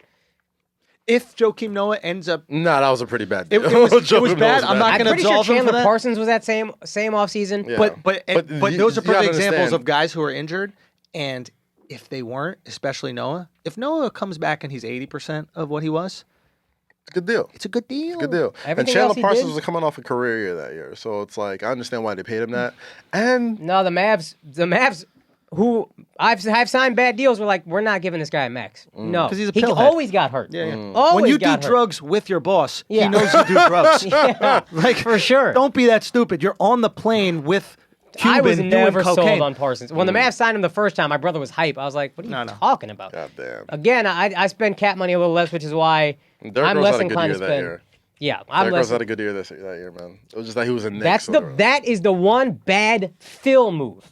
And I think it was a bad move, but everybody just like roasts him for it, and I'm just like, that wasn't the worst move that offseason. Leadership, man. I telling trusted you. Phil. KP, what the Knicks are doing now, I think, is where Phil was taking them. Yeah, I think so. Get KP, I think so. get rid of these bad contracts. We got this fucking Melo deal I got to deal with, but after that, shed it. Let's get out of here. They were ready to trade Markkanen for him, and Markkanen is basically like a cheaper, younger KP. Yeah. And Marketing can hoop. Markkanen's good, bro. That motherfucker is good. No, he's gonna be all right. Yeah. He got some dog in him too. I saw him He definitely yam it on does. somebody. I forget. I thought Yeah, he was just a little. Porzingis. Was it important? He bust Porzingis' ass a couple times. Like I remember this No, vividly. this season he fucking. Oh, this season? No, I haven't seen it possibly. Anyway, there are levels to this leadership shit, and it's especially these old dudes. They really understand like how to work. That's a great example about the job interview. It ain't about the questions. Sometimes sometimes which seat are you picking? Yeah. Are you sitting at the head of the table? I've heard this shit, and this is the Phil type of move. And this is, if I was a boss, I would do this exact thing. Yeah. They will go to the waiter before the meal, before they sit down with the applicant or whatever, and say, I want you to fuck up his order. I want you to bring him the wrong thing, and I want to see how he handles that. Think about it, right? You're always This is auditioning. your You're always combine. auditioning. This is your combine, right? Like this is the NBA. You're gonna get minutes. We ain't gonna cut you because these treks are guaranteed. Yeah. So now I gotta do a little more research into who you are and what you're capable of and what you can handle. There's a mental fatigue that happens. You see, here's the thing with Phil, man. Like, all this shit makes perfect sense. My only gripe with Phil was that, like, and I know he didn't have the health to do it. I just wish he just would have coached. Yeah. I think he would just would have coached. Like, after a while, when shit was going off the rails, that's the time to be like, all right, fuck it. Take the reins yourself. Get this shit back on order. My problem with him, actually, more than the Noah trade, which again I don't think was the worst, is he's so fucking married to the triangle. Like if you want a guy who's flexible and willing to eat octopus when he's never tried it, try another offense. That's very This true. is my one issue. Yeah. So I think what you say has a lot of validity, and like people around the league that I've spoken to is the knock on Phil is never that he wasn't a great motivator, never was he wasn't a great leader. It's that the game X's and passed O's. him by. Yeah. Not even X's and O's like he didn't know the game, like he knew the game, but that game became antiquated. And he wasn't willing to make that change. Like he was a little rigid. And sometimes you can't blame someone who's that successful. Like if Bill Russell tells me a way to play the game, even if he's wrong for the current one, I'm not knocking him. Yeah. Because that motherfucker got how many rings? 11? 11? Like, so it's like all those cute little ring pictures you see with Jordan and Brady with the Belichick six. need 2 hands. Bro, how many? 2 There's a hands. picture of And Bill Belichick Russell need a holding third all hand, his to be rings. honest. Fuck Belichick. Russell I'm need sorry, I mean a Jackson. bowl. Jackson. You need a fruit bowl. Jackson He- and There's a Russell. picture of Bill Russell holding all his rings like That's this. it. Just like this. Can't even fit them on his hands. Just like this. So it's like, Anyway. Jackson, same. That's what I was thinking. Yeah. I said Belichick, though, but that actually is, since we're talking about genius coaches, this is something I found out after we recorded the episode, and I wanted to bring it up. I brought it up to y'all. I just think it's so fucking, these genius coaches, man. I love it. Against the Rams, you're going up against historically great offense or whatever it is, the next essentially. And so what Sean McVay would do, because he's so fucking smart, he would tell Jared Goff, call the play quickly, get up to the line. I can communicate with you until the play clock gets to 15 seconds, and then they'll cut us off. Right. So get up to the huddle quickly. Let me look at what the defense is doing, and then I'll just tell you what to do. That was like a known thing. Belichick was like, I don't think Goff can make decisions on the fly. I think that's all McVay. So what I'm going to do, I'm going to take McVay out of it, and I'm going to put it in the quarterback's hands who's not smart enough to handle this. Right. So he told his defense, you're going to get 2 play calls. Every play, you line up with 1 play. And then as the play clock gets down to 5, 0, whatever, then you go to the real play.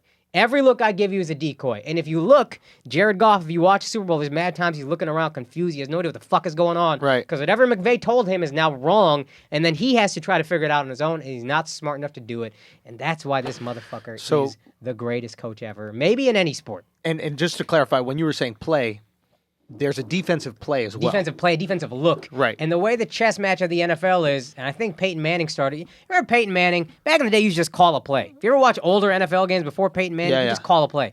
I think post Peyton Manning, he gets up there, Omaha, pointing at fucking everybody. Right. Now that's what offense is. Right. There's a lot of audibles. There's a lot of You just checks. react into what they do. There's fake audibles. You're Yes. pretending to God, change I the play of the remember line. where Madden didn't even have an audible option. Like the Right. year they put audibles into Madden. It was big. I was like, So, oh shit. just for everybody who's not a big football fan, so what the audible essentially is you go to the line with an offensive play set, and then you can change that play depending on the defense that's out there, right? And what would happen in the Super Bowl is the Rams would go to the line with the offensive play set, and then after the communication between the coach, Sean McVay, and his quarterback ceased, the defense would change their play. Yeah. So now Goff is just out there on his own, and the gamble was he can't do it. He's not smart enough. And I wonder if that's what teams started doing to Goff around week 11, Second half of the season. right when he started struggling. People kept making it about Gurley being injured and them doing so much play action. And once Gurley got injured, Right. he was ineffective.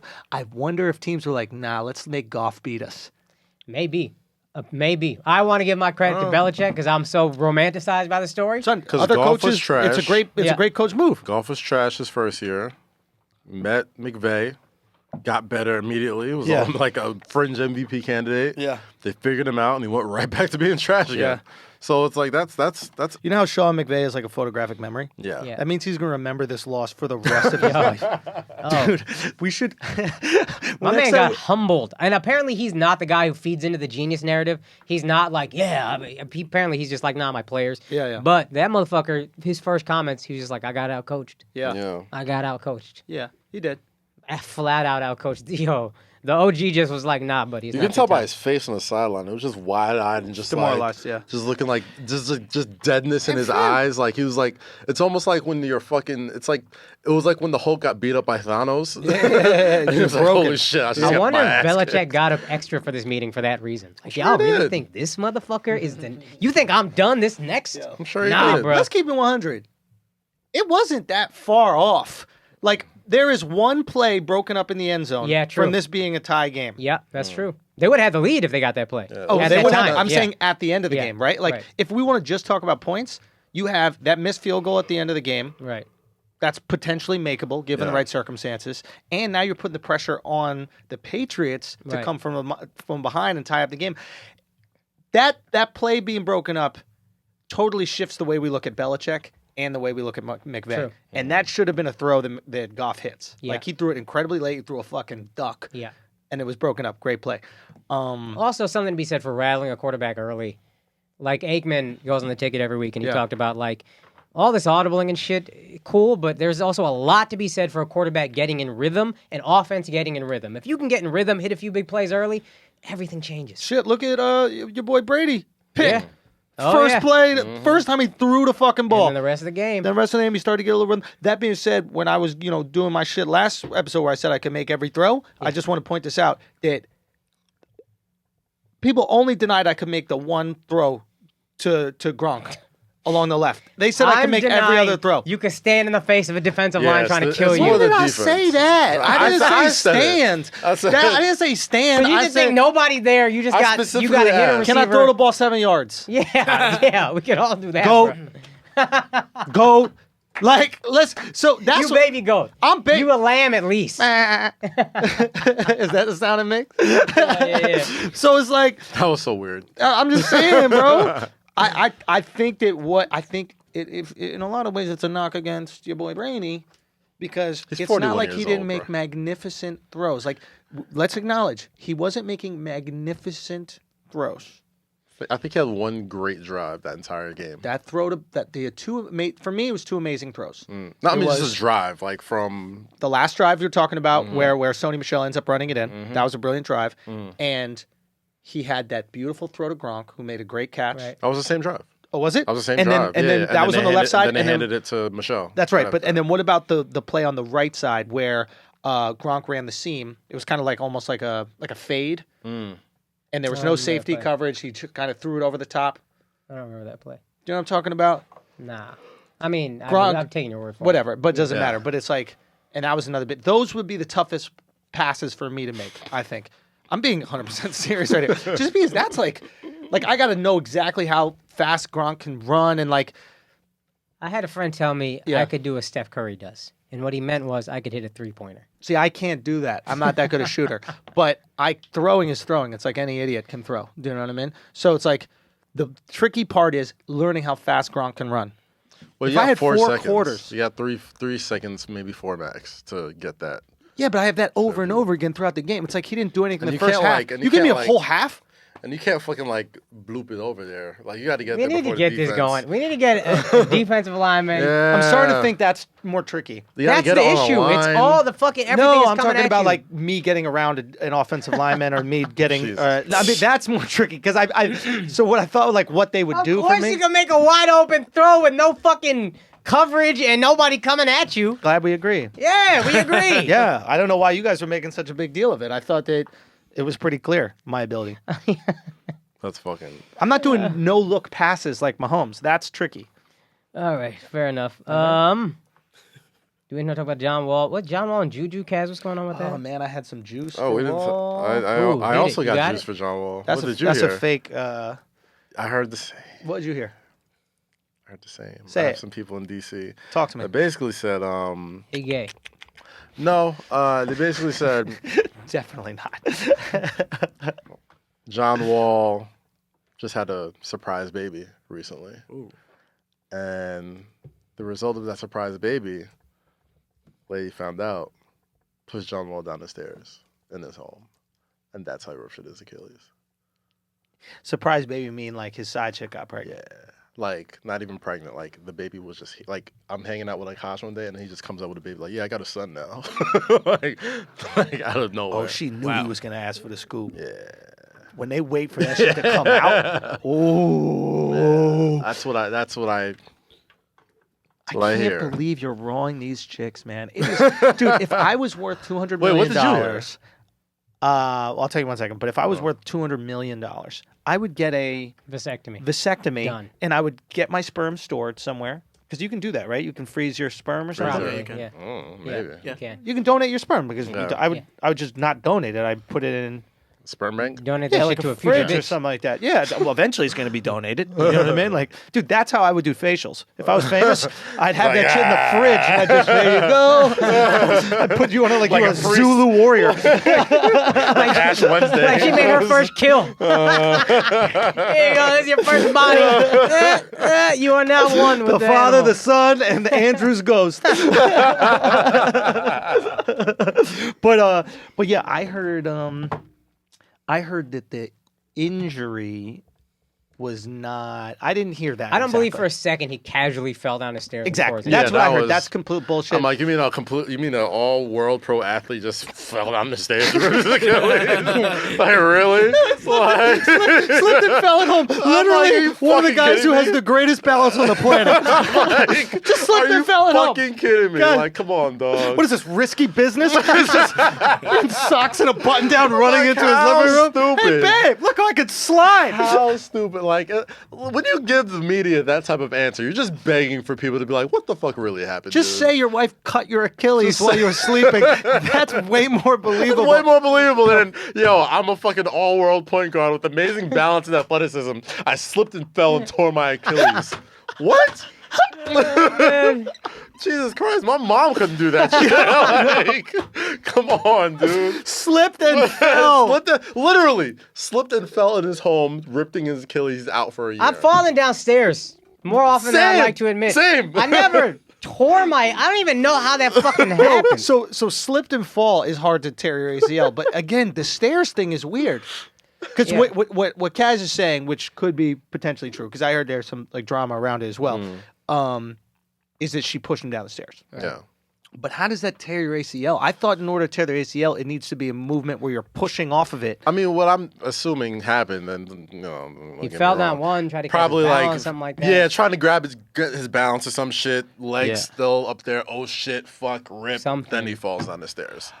Oh, Totally guessing. Possible, could be but wrong. But I'm saying that's how I see somebody could probably tear their Achilles, holding on to trying not to fall. Son, and then WWE need to sign Miss Wall, son. Bruh. This bitch is out here KOing people.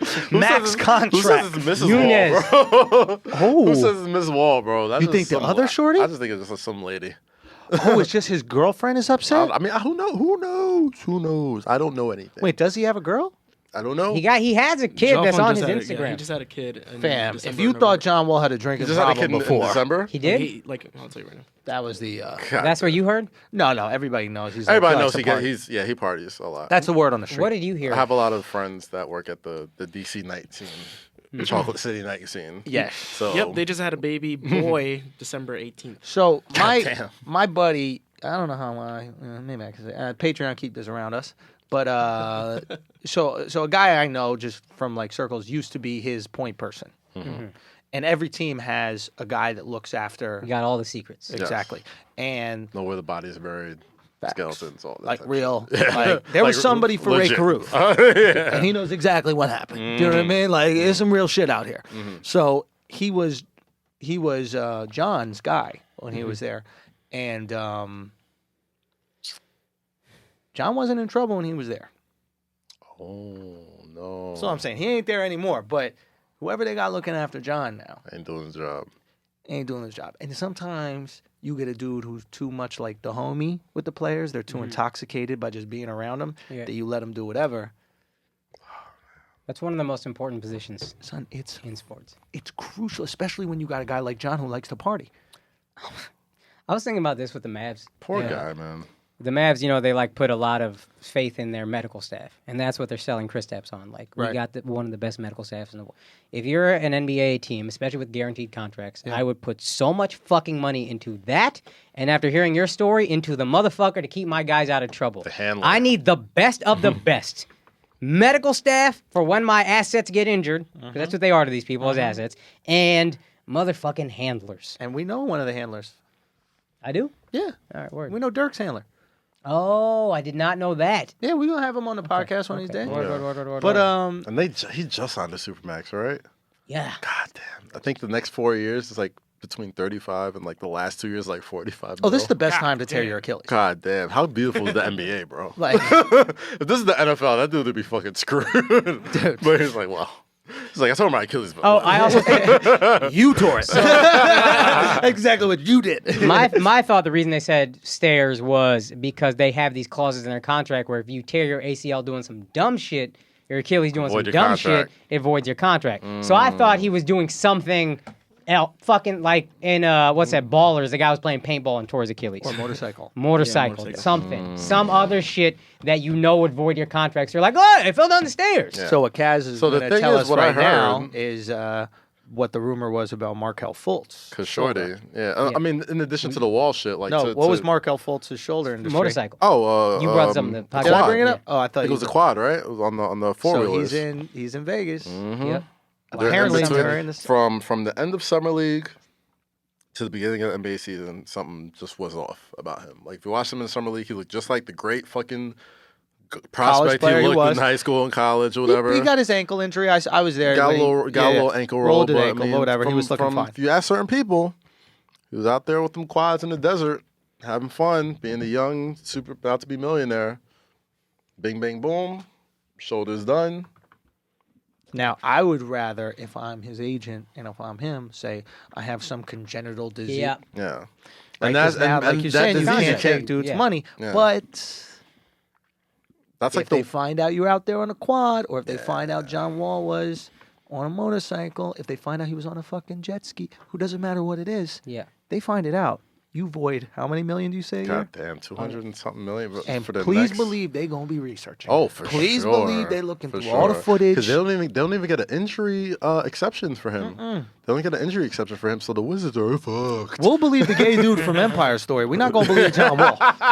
Gay dude from Empire gay not Tupac, you mean? We'll believe gay Tupac. We're not believing gay one Pac? Achilles. Gay Oh Pac. my gosh, yo.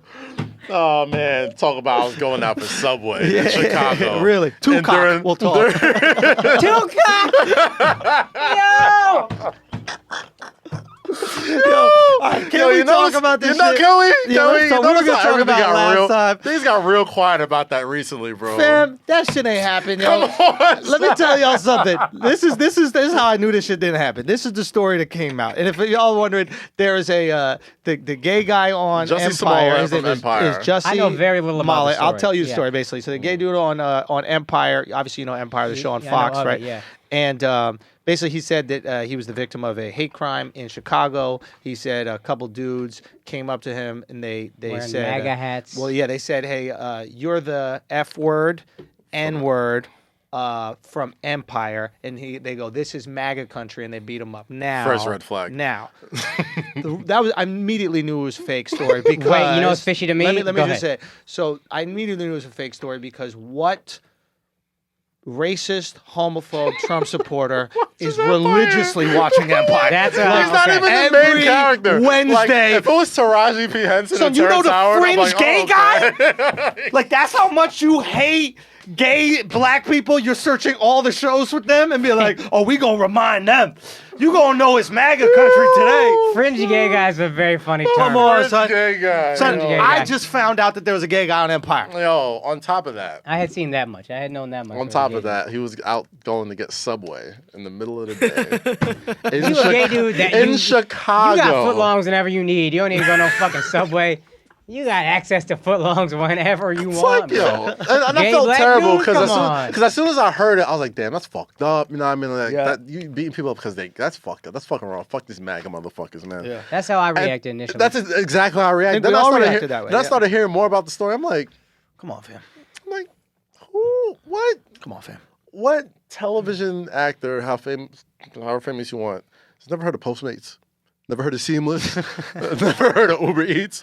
For some Subway? You walking in the middle of in the polar vortex in the Midwest Yeah. to get a $5 footlong. Yeah, yeah. I don't think people realize how cold Chicago is. in the winter. Chicago is Yeah. fucking ungodly cold, Yeah. especially at night. Yeah. And you really Yeah, even yeah. worse, his manager. He calls apparently he calls his manager, and his manager says, "Oh, I overheard him saying this is MAGA country on the phone." So you getting stomped out while you're on the phone. You called your manager hearing over somebody- 911. 911, 3 numbers. Not 911. I'm calling my manager first. 911, 3 numbers. Boop, boop, boop. Send. Fam. Pretty Your manager, fishy. you So gotta honest- open your phone book, search his name, press the button. Bruh. And apparently he was still like walking around like with the noose on his neck. Yeah, so like, they after it brought a happened. noose to go Yeah. find him. So for me, They went to go hang him in Chicago where there's no trees in the middle of the city. yeah, exactly. From a fucking light post, like some sneakers, you're not gonna do that. Look, They're gonna hang the come on, bro. Well, also, I was gonna say it was symbolic, but who got a symbolic noose? Like, I just keep that shit on hand. Oh, you were just walking around. Oh, yo, With bro. a noose, it's just such a Who weird got thing. rope to tie into Oh, a it's noose just I don't even know how to on make their a noose. person? I got no Just clue. the news. And literally the only footage you have is just 100, two random 100 guys. hours of footage. 100 hours of footage. Yeah. The cops looked over, couldn't find anything. We know what happened. That's an ex-boyfriend, bro. We know That's a what happened. scorned lover. Scorned lover, bro. That's a scorned lover right there. Then you see his picture. It was just like one little scratch. Maybe it was a scorned white lover, and that's why he was saying all this shit. Maybe he didn't Maybe. feel that until. Maybe he didn't feel that until. Maybe that was a saving grace. Maybe they did scream, MAGA country or some stuff like that. Maybe, and that was his saving grace. He's like, oh, it's a hate crime now. Yeah. Fuck that. If he just got his ass beat by another gay guy, you just got your ass beat. You got your ass beat, son. That's not a hate crime. As soon as you say that's a fight. You the effing N-word from Empire. Yeah. Oh yeah. Now it's a moral thing. Now whatever.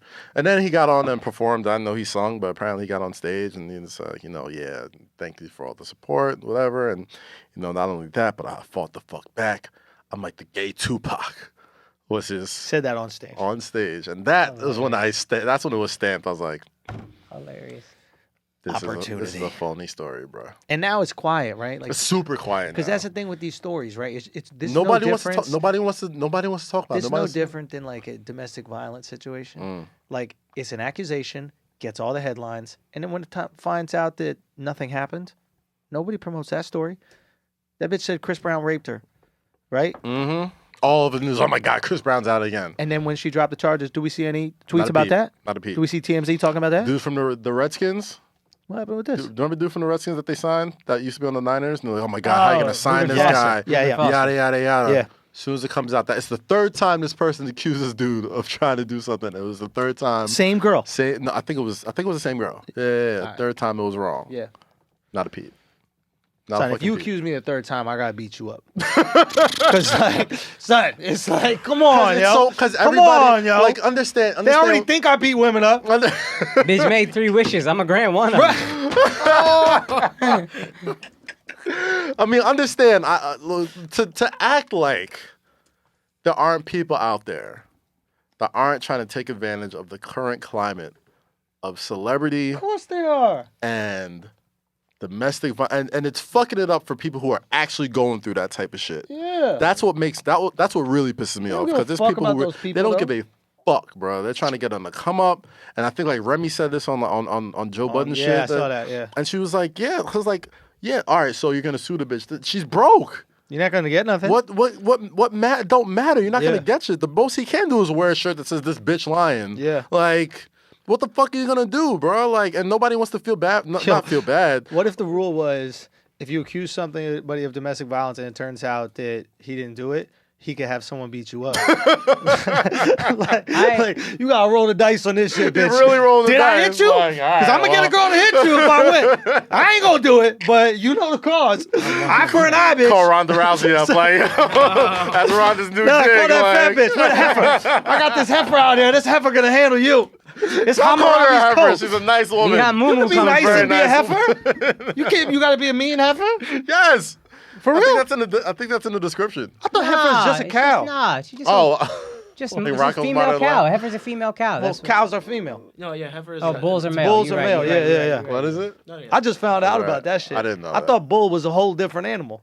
Yeah. I thought it was not dead ass. I thought it was male cow and female I'm gonna be honest, cow. I found that shit out mad recently. So I found, because I was like, I didn't even understand it at all, right? And then someone was like, well, why would a male bull have like nipples, and why would you be able to milk a male bull? And I'd be like, you just milk the female ones. No.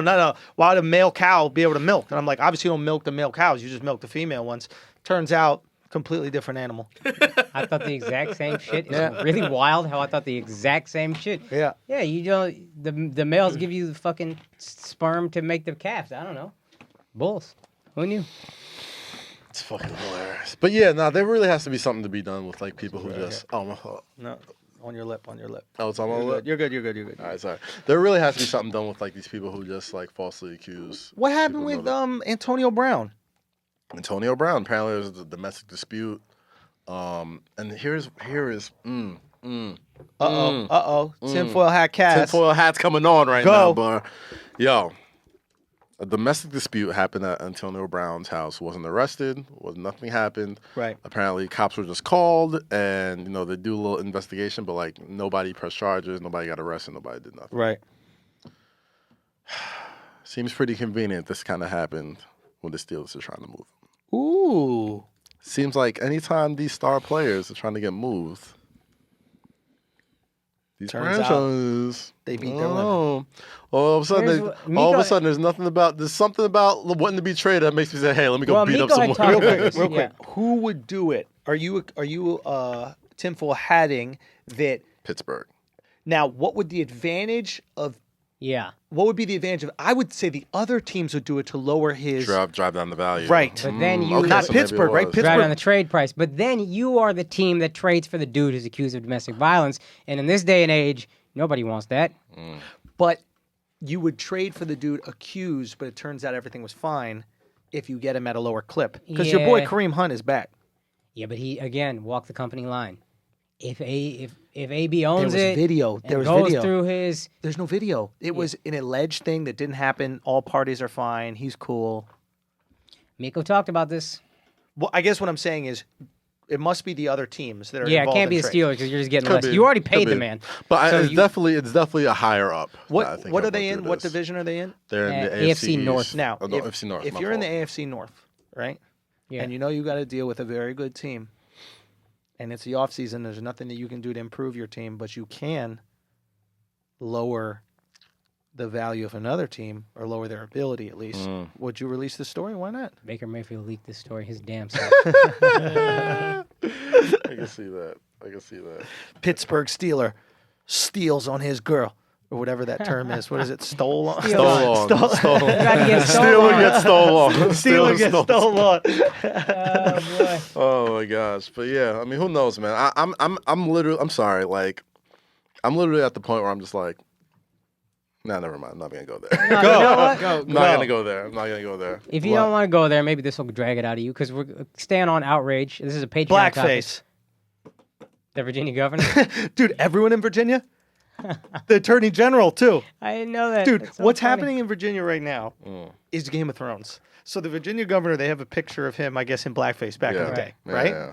I think it was 1984, his medical school yearbook. It's so 1984, funny. yeah. Yeah, 1984, right? That's in the yearbook. And my cousin went to Yeah. medical school and said you can pay to get your own page. So he paid for it. Like That's great. he was Hilarious. just like, you know, what represents my med Oh school my time. God, damn. But no, but that's not him.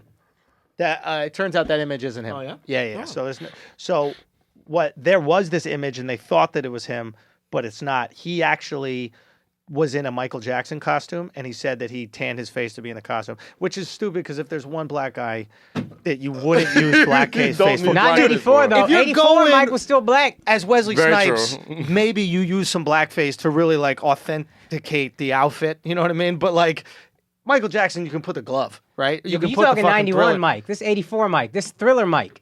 How Just old the is he? nose job. All he had at this point was a nose job. But you One. wear the Thriller jacket. We'll know who the fuck you are. Fair enough. And Mike was never like super dark. Yeah, you're right. Fair enough. Whatever. So you have a situation where the lieutenant governor, so like the assistant governor, black dude, was going to come up and he was going to take over the governorship if they take down this current governor, Yeah. Northam, right? So this governor, I mean, it's not confirmed, but everybody knows it's true, releases a Me Too story about the lieutenant governor. So the lieutenant governor now's got to deal with the Me Too, right? It's just fucking Game of Thrones, right? Then the attorney general of Washington, turns out he had some blackface. Were people just doing blackface regularly back in the day? Was this a normal thing? You know I what? think it was. Yeah, I could see that. I think it was. like Here's what Virginia. I'm- thing. But Yeah. here's I'm like, yeah, that's Checks this out. I can is see DC, But here's bro. what This I'm- is DC, I think. Well, it's the DMV area DMV, potentially. I can But see here's that. what I was trying to explain to my cousin, big liberal dude. Back then, they didn't think about it like, oh, the historical context. This is the 80s. We didn't have that awareness. They just Yeah, thought, yeah. I'm going to dress up as a black dude. Why not put on some makeup, make it look more black? So I huh? look like Kinda a black funny. guy, yeah. I don't think we were super aware of the historical context of why that's fucked up until like the late 90s. Okay, that's fair. There's a whole movie called Soul Man. I think I remember Soul Man. I think it's Dan Aykroyd, but maybe not, where a guy pretends to be black to get into college and he's in blackface the whole movie. Yeah, This is in the 80s. Also, Jimmy Kimmel did mad sketches where he's in blackface. He was Oprah in a sketch. What, the Man He Show? was- With the Man Show. Yeah. He was Goddamn. Shit from the Man Show. For like, Carl Man Show is Malone in a pretty sketch. crazy. Wild shit. Like the fact that he's on a moral high It's ground gonna about come. anything It's is gonna hilarious. come. I think he's protected because I think he kisses Oh, yeah, he's all the good. right He's good. rings He's in fine. Hollywood, so they're going to protect him for now. like, there's even like Ryan Seacrest had some shit happen a while ago. He's Seacrest got that Me Too, fam. Yeah, he got that Me Too. Yeah, but he's he gay shook as that shit off like it was nothing. Yeah, bro. dude. Look, Ryan he Seacrest literally is my fucking hero. rolled bro. his eyes, but like everyone knows he's gay, and it was a girl that Me Too'd him. If a dude Me Too'd him, I think that story sticks. But this chick Kevin said Me Spacey. Too, and it's like, come on, Come on, bro. Kevin Spacey be out there. He had But- to come out to try to get this shit. It was like, well, To I'm admit gay, it. so, That's such a fucking hilarious. And wasn't the kid like 18 or some shit Nah, like he that? was young. Oh, no, Oh, he was was he young. older than he I think let he on? was old. I think the kid was like 18. Well, the story is he was not 18. The story is he was like, I think at a party with older people, but he was younger or something. I don't know. Whatever. Doesn't matter. But Kevin Spacey a fucking creep though. yeah, he's a creep. Yeah. Act his ass off though. Yo, Motherfucker's you, a good you actor. heard Bryan the Singer show. got his Me Too? I said that shit on this Who's that? podcast. The X-Men director. I don't know if you remember. I said on the podcast, I heard stories that he'll like have little boys at his party, like gang rape, like young boys at his party, damn, whatever. bro. Yeah. Story finally came out this week. Someone added me on Twitter that I've Yeah, been saying yeah. call us on the Patreon months ago. Nobody would say shit though, because your career was over. So You wait, went at Bryan Singer. But what's the deal? Because I didn't see that story. I think I'll they're pull trying up to the bring it article. up because like the Oscars were coming up or some shit. I'll and pull I up think, the like, article. Glad. Can you just look Yeah, up? so he actually even got suspended from a BAFTA award, and he got fired as the director of Bohemian Rhapsody, like 3 weeks in because of his accusations. But I'll look for more. So. That's Yeah, fucking if you crazy. find out what the accusation is, let us know. But what was the point about the blackface thing? Oh, so are we keeping the same energy? Because a few weeks ago, turns out Kevin Hart has some homophobic tweets that he did 10 years ago. And people are like, you got to let people change. You got to let people evolve. You know, you're not always going to be like this. You can change. You could be different. And now it turns out that these people in government were in blackface 30 years ago. And it's like, you got to step down. How dare you? What the fuck are you doing, etc. I think it's a big difference between an actor paid to entertain and somebody who's supposed to lead men and women. You know what I'm That's saying? fair. Like elected officials. That's you know what fair. I'm saying? Like, that's my only shit. I think that's Like, fair. You know, I think that's fair. You know what's funny about the Kevin Hart thing, though? I'm scrolling through Netflix last night. Yeah. You know, they play the preview of everything. Yeah. The preview for Seriously Funny Yeah.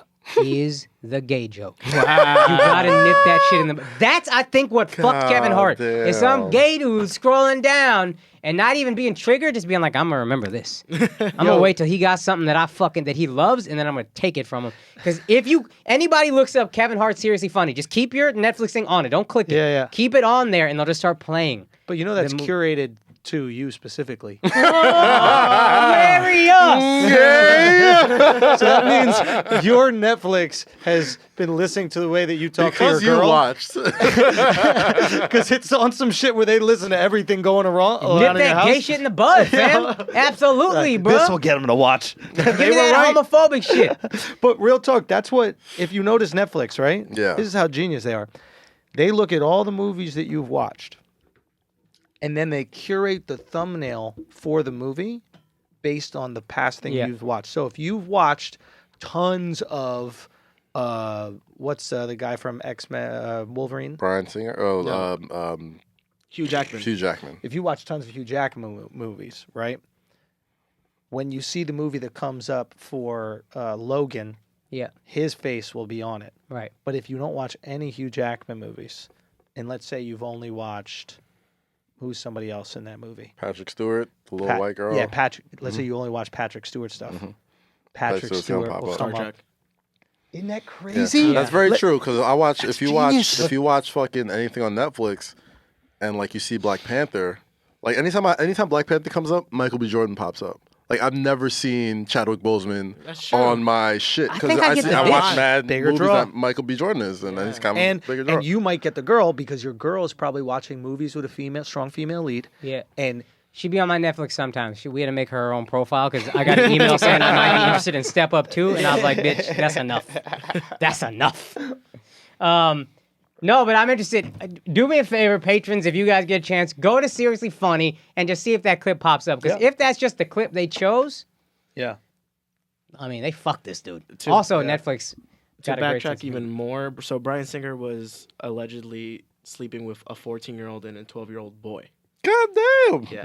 I why he got into heard heat. foul things about that motherfucker. Shit that made my stomach turn, bro. Why is everybody fucks kids so good at what they do? You've been having this theory. You've had this theory since the for first episode a of the show. disturbingly long time. You've had this theory. You've had this theory since the first episode of the podcast. You had it for Woody that's Allen, how and he that's trashed. that's how much y'all know that I don't fuck kids. Is I know the key to greatness. And I don't take it. At what I'm gonna work price? hard for this shit. At what son. price, Andrew? Exactly. Tom Somebody's Brady's like, I need my 6 rings. Come on over here, boy. Wow. Wait, Get this tongue. I'm An sorry. 11-year-old's gonna I'm walk sorry. up to you one Who- day and be like, at what cost do you want to be the biggest comedian? I'm sorry. Yeah, real quick question, real quick follow-up. Yeah. Who's the most viewed comedian of 2018? Oh! Hey, damn right, Shout out to baby. YouTube. I swear he was 18.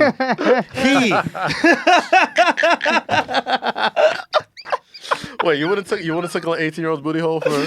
You like how I Right. made him gay in the hypothetical? Not you. Him. It's him. Him. He's the gay. So you wouldn't tickle a booty hole, 18-year-old booty hole for an HBO special? Male or female? Not Male. HBO. All right, HBO. for Netflix. CBS. I don't really care about Netflix CBS. or CBS. Would I? No, I'm gonna get it. I'm gonna get it. For Apple. No, I'm gonna get it. An Apple For the sponsored Late it. Show.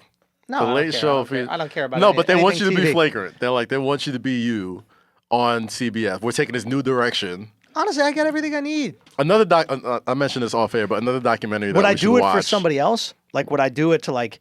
No, You're for like- you. No, like for me, I get everything I need about good. But I do it to like get my dad's memory back. That'd be dope. Okay. I'd fucking well, that's noble. tickle the shit out. He saves, but he rapes. You could drop a He saves, but he rapes. You drop a few years off of that. Hey, Cass, did you say 18 or 16? Oh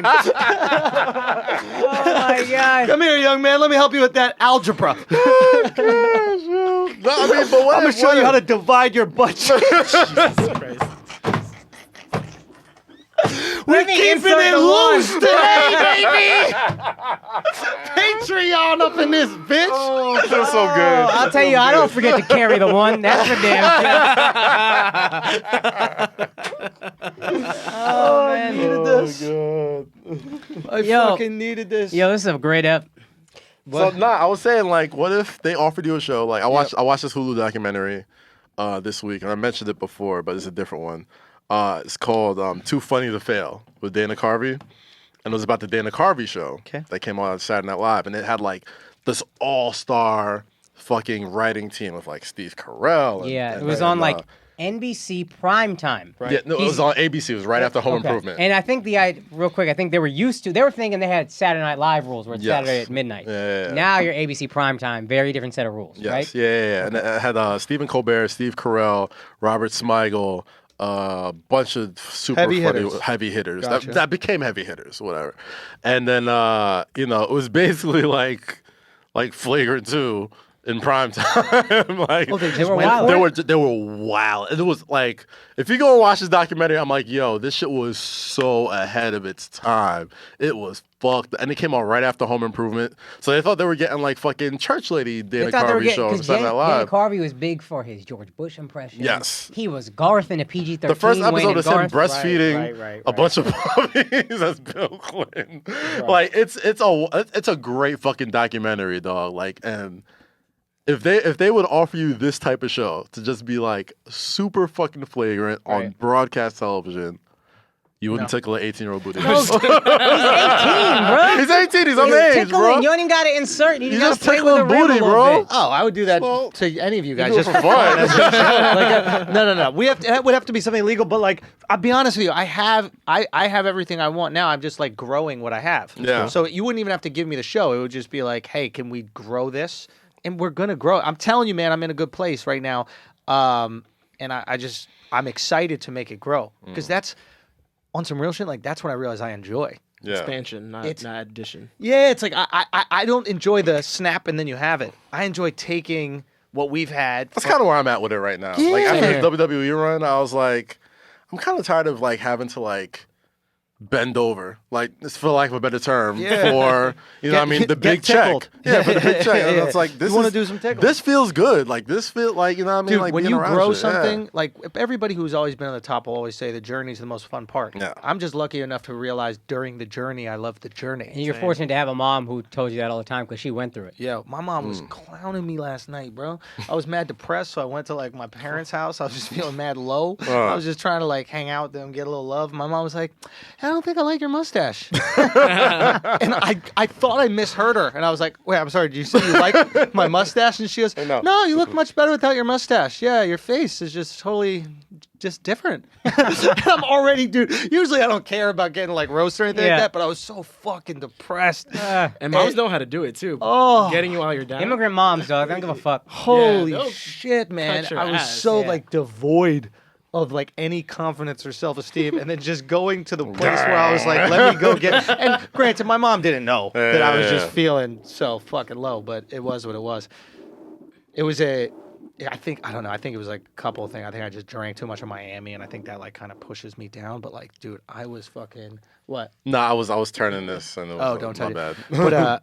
But like, it was one of those. There was one of those days where like I was in it, and as fucking like down and low as I was feeling, and I'm still kind of like coming out of it, but like there was, how do I explain it? I think the reason why I had that feeling is that I had to acknowledge that people have that like every day. Sometimes they fucking live in that feeling, Yeah. Right. you know, and like maybe there's even people listening right now who like today have that fucking feeling, and like this couple hours that we've been talking made them forget about it. It's the best when this Alleviated is. a little bit of it. You know? The most fun I had with this podcast is when I was going broke and losing everything. Yeah. And this was just like therapy, dog. You just Yeah. come in Yeah. and you just laugh, and it's Same.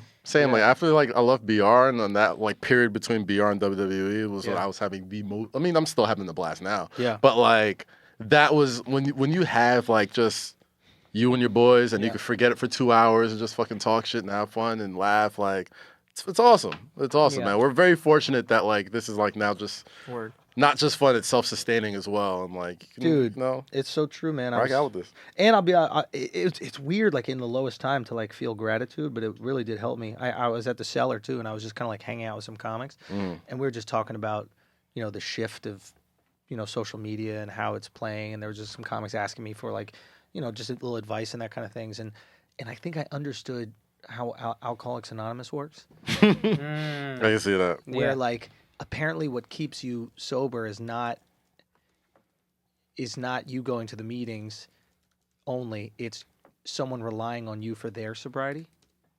Like you're someone's sponsor, right. and knowing that you gotta help them. Yeah.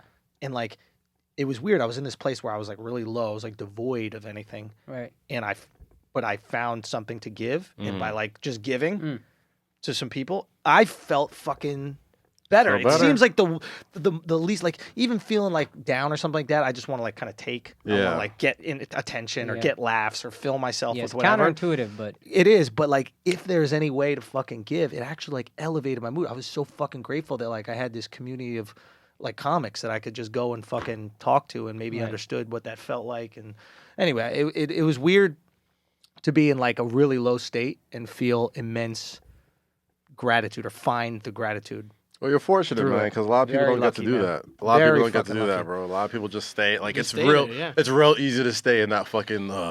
In that fucking low and the you low, pull out of man. it quickly. Dog, as soon as I got that news about WWE, like Yeah. I was like, "Fuck, this is my dream job." Then I was like, "Fuck, I got to do my dream job." Yeah. And I was like, now I can just like go and do this fucking stupid show with my friends, just like and just hang out and have time and be around family. Like, Dude. that instant gratitude was just True, like, man. man, The it's fucking awesome. Duval said this thing to me. I think I shared it with you, Akaash, when I came back from the Bahamas. But he said this thing about just in general, like life is all about perspective. Like whatever you have, things are going to happen regardless, right? Yeah. A hurricane's going to happen, an earthquake's going to happen. People, you're going to get fired. Yeah. You know what I mean? Like my pops will lose his memory. All these things. Duval's buddy's going to die of cancer. Like all these things are going to happen regardless, right? It's your happiness is based on the perspective. Right. Right? So it's like me being fucking low and like devoid of like confidence and that kind of stuff in that day.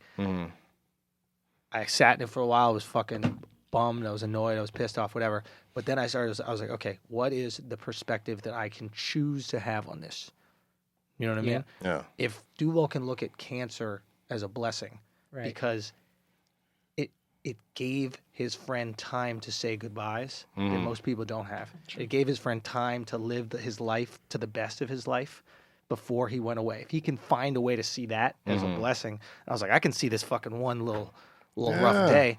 And that's what I fucking got from it. It was like, bro. oh shit, I can hear people feeling this way fucking right now. Man. And we're making their fucking day feel better, Dog, potentially. on my last day, We're ruining some people's days Oh, by yeah, talking some- about yeah, this it's a shit. little depressing. There's some people that But would it's feel real really life, good. And they're bitch. like, bro, stop talking about this shit. real fucking Now I'm going to life, kill bro. myself. I was really happy. But like on my last day, man, like I was like down for a couple of hours, but then like I started getting like every single wrestler, like people that I grew up watching, Right. like reaching out to me, like, yo, man, like I just want to say, dude, like I don't know what they're thinking up there, I don't know what's going on, but Yeah. like, yo, I love working with you. You're so talented. You're so much better than this place. Like, go and be great, dude. Right. Like people I like fucking like just countless. Like I lost count of how many like Right. pros that. Who was like, the most I- famous one?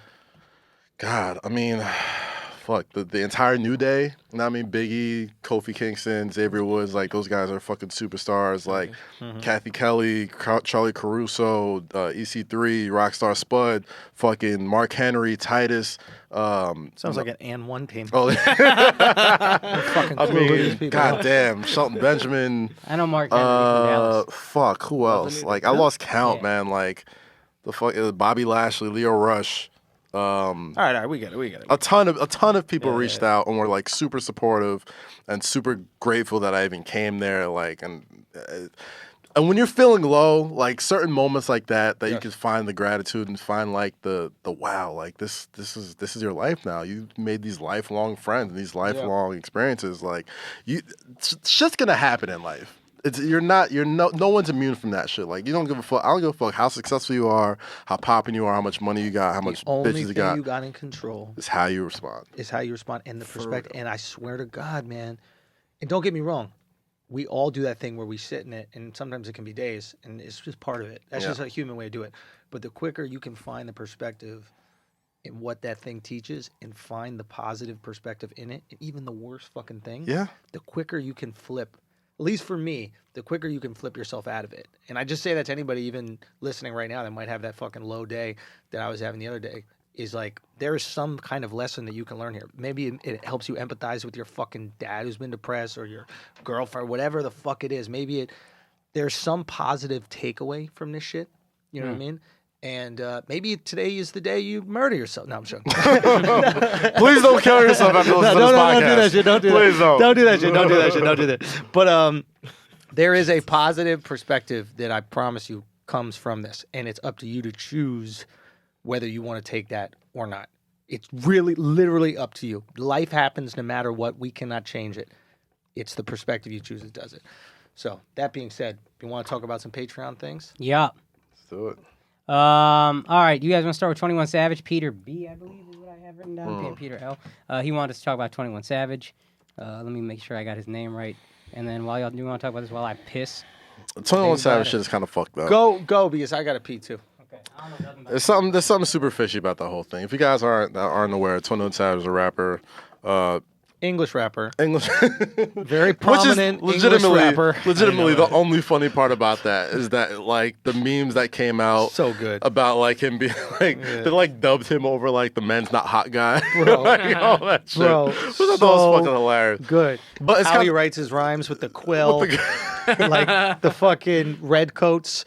I mean that was his savages, like all of them are really good. It was great internet fodder. It was funny. Yeah. It was funny. But apparently the ICE, people that, and this is one of those things where it's like you're watching stuff on TV about politics and the whole immigration thing is a big deal, and you don't think it matters to you until it hits something sort of not close to home, but it's like, oh shit, like this is somebody I listen to all the time. Yeah. That's You think all the time he was rapping about ICE?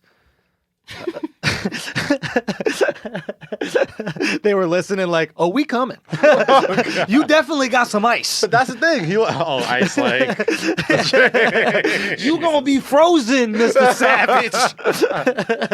I mean, it's fucked up because it's like you could tell like this kid literally got popping being really fucking negative. He was one of the most negative motherfuckers I've ever heard. Like, he was literally just talking nothing about robbing, killing people, selling drugs. That was his whole shit, right?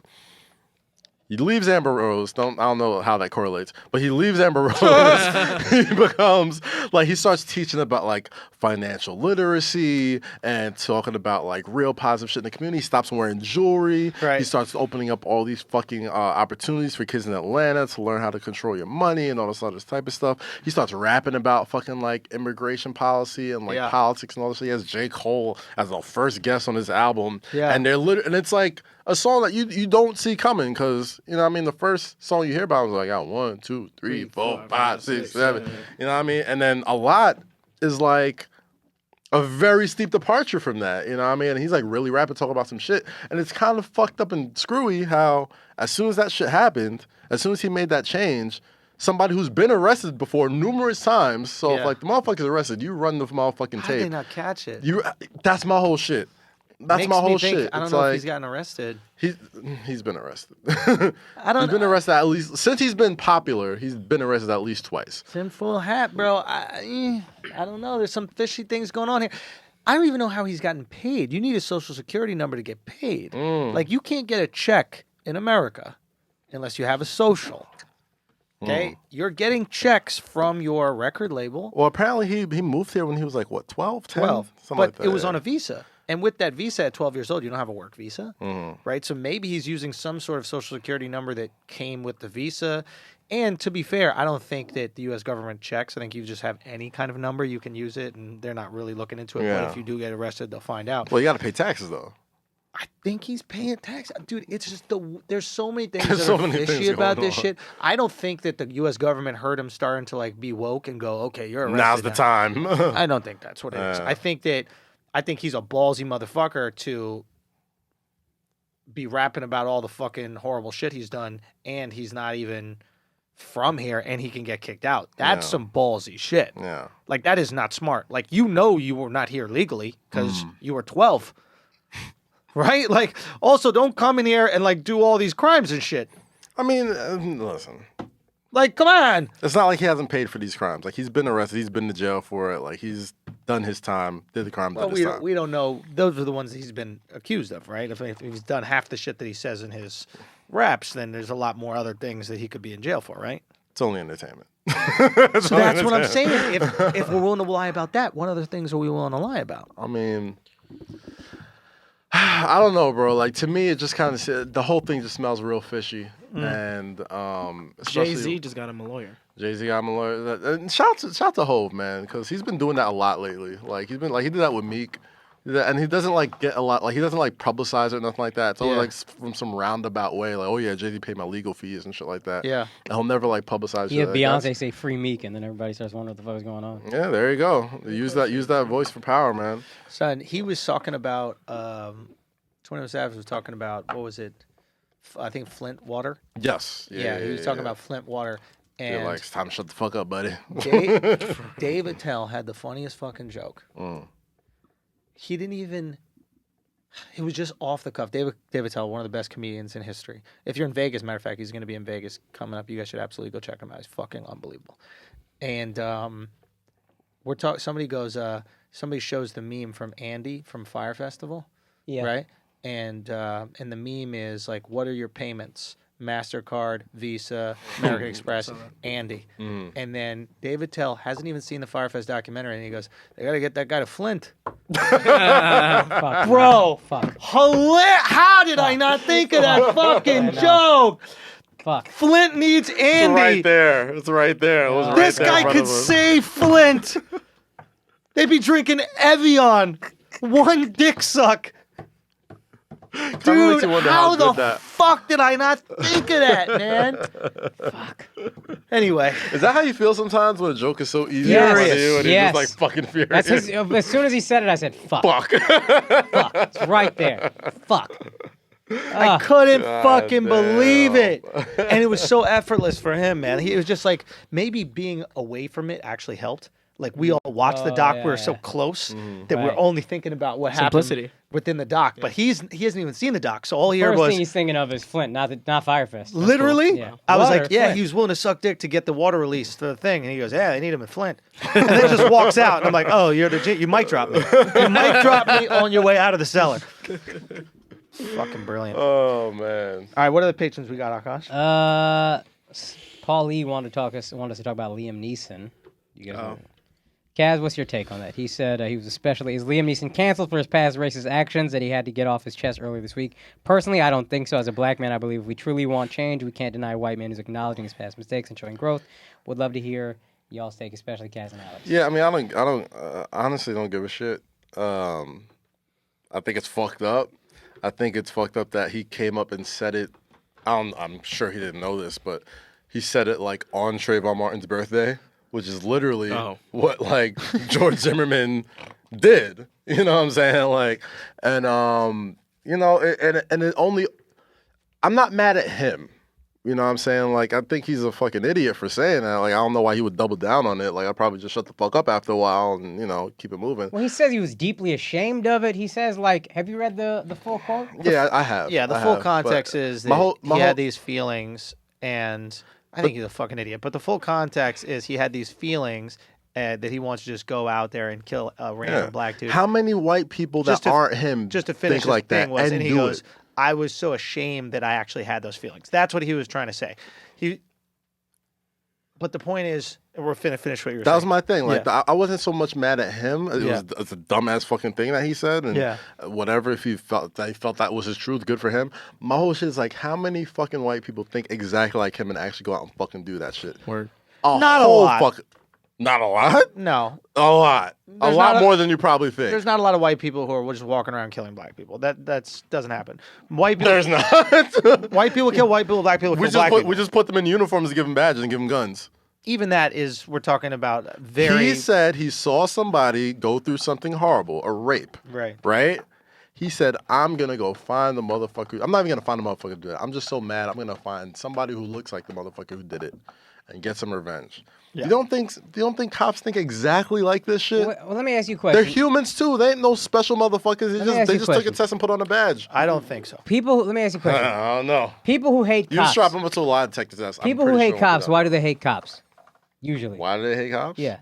Because of past experiences of other cops, pick a reason, right? Yeah. So they walk around, not pick a reason, because cops have been dickheads to you. So you walk around saying, you know what, fuck these motherfucking cops. This cop, these two cops, however many, was a dick to me, fuck all these cops. You know why I didn't like white people for years? Because white people were racist to me in the past. So fuck all these white folks. He's admitting to doing that in a more violent sense for sure, but he's essentially admitting to, this was stupid of me. I had this feeling because one black dude did something, I judged the entire race. That's so fucking shameful. It is shameful. I guess the point Akaash is trying to make is that your sentiment towards cops is no different than his sentiment towards black people in that moment. Yeah, but he actually went out to neighborhoods and looked for motherfuckers do it. It's a big difference between Akaash being saying, like, I don't really fuck with white people like that. It's a big difference between Liam Neeson saying, I'm going to go through Watts or go through Harlem. Yeah. After Rodney King's verdict and L.A. rioted, black people beat the shit out of white people sometimes. That's not all they did. They weren't going out and mob, but I'm looting, positive. Reginald Denny. But for no reason other than the fact that he was when they started beating up the truck driver, right? Reginald Denny, yeah. Yeah. Well, for no reason outside of the fact that he was just a white guy in the wrong place at the right time. So it's like he's speaking on listen, I think that he's so dumb for sharing this because the current environment does not allow these conversations. No. You cannot. But he also apparently in the past said Me Too has become a witch hunt. Like, he don't give a fuck. I mean, I think once his wife died, he was like, I don't give a fuck. Whatever. Yeah, you can't. I'm already low. You can't take anything from me. And but I just think he's so stupid. Like, he doesn't have Patreon, right? He doesn't have a place where you can unpack these kind of issues and talk about these things, have these discussions, right? He's just doing this in a place where they will take it and you're giving the perfect clickbait because it's not even clickbait. You're giving. Give them the perfect headline. Yeah, there it is. Bang. Boom, there's a headline. But I think he's speaking to a real human emotion that for this climate right now, we got to all keep tucked. Yeah. Because it doesn't matter if you felt it, it will be used against you every single time. Interesting take from Mike Cannon. Right. Tinfoil hat time. Yeah. Liam Neeson's doing another one of these motherfucking Taken movies. It's not called Taken, but it's the same shit. Did any of us even know? Now we do. So you think it's all press? That was Mike Cannon theory. Mike Cannon in front of the podcast. Yeah. I honestly think Black Outrage is part of the press run at this point. Of Like, course. with everybody now. Like I think it's like, That's what the can I saddest say? shit. It's like y'all the What- easiest to trigger, man. Yeah, we are. We fucking are. Sure. You're Stop absolutely it. right. Stop You're It's letting absolutely it because, right. because happen. you've been through the most. Because we've been through the most But- shit. Exactly. But just understand you are feeding into this when you get outraged. I get it. It's just not the smarter move. The No, of smarter course move is not. let that motherfucker. It's quiet for them. I'm not even giving you the energy. Yeah. I mean, Tommy of course Lahren not even worth my fucking energy. God, I don't even like saying her fucking name, but like I know. anytime I see her, I'm just like, yo, that's her fucking, like you said, that's her oxygen. It's a lot of people's oxygen. And now people are realizing, like, even they do this with media, with a lot of fucking websites, a lot of, like, what headline can I put that could trigger Black Twitter? That's it. Because it's so powerful and it's going to spike traffic. Like, BuzzFeed does it, Cosmo does it. All these big websites do it because we're so easily triggered and so easily. And y'all run the internet. Okay, we y'all run yeah, Twitter. Yeah. And we- people listen to your grievances. They And don't we- give a fuck about what white America has to complain No, about. we At don't. least the media. well, but they because, care about. because we're louder about it. Not only are you louder, there's a perceived. Well, not perceived. There is Guilt. a victimhood attached to it, and there's a white guilt associated, right? So the company's like, I don't want to be the racist company. Yeah. If these white people what you complaining, it's gotta like, say. whatever. They're doing all right. They're fine, right? So it works. It works perfectly, and there's power attached to it. But what I was trying to, even when I said that shit about the Tommy Lahren thing, and I was like, her oxygen is black outrage. I was like, if You you don't outraged get people when outraged, you said she'll that. suffocate. Motherfuckers were coming at me like, stop telling us what to do. Stop telling us how to be upset. We can't allow these people to say these things. And it's like, if a tree falls in the woods And it doesn't make and a nobody's there, sound. does it make a sound? Yeah. Yeah. She's literally the tree in the woods. She was on blaze. Yeah. Yeah. Like, what are you It's a doing? lot Like, easier, and not for nothing. It's black outrage is it's just as much of a tool that people use, and so is to black people as well. Because like I feel like if I'm standing up for these people, if I'm using my voice, I'm gonna get more of a voice too. My notoriety is gonna be up Yeah, too. yeah, Because yeah, like, yeah. oh, I'll stand up. I'll use my voice. Sean King. To the Sean King, DeRay, fucking all these people. Oh, let's talk about the people who. Which is Are- great, which is fine. Hey, Do you? Listen, But I'm just saying, those like, are people who are no one- activists and identify as that. Let's talk about the Exactly. people who are actors that don't have a career anymore that hopped on this. Chelsea Handler, Kathy Griffin, Amy Schumer. Oh, the career's kind of dipping. Everything's not Wokeness is working out. usually self-serving. 1,000%. Not always.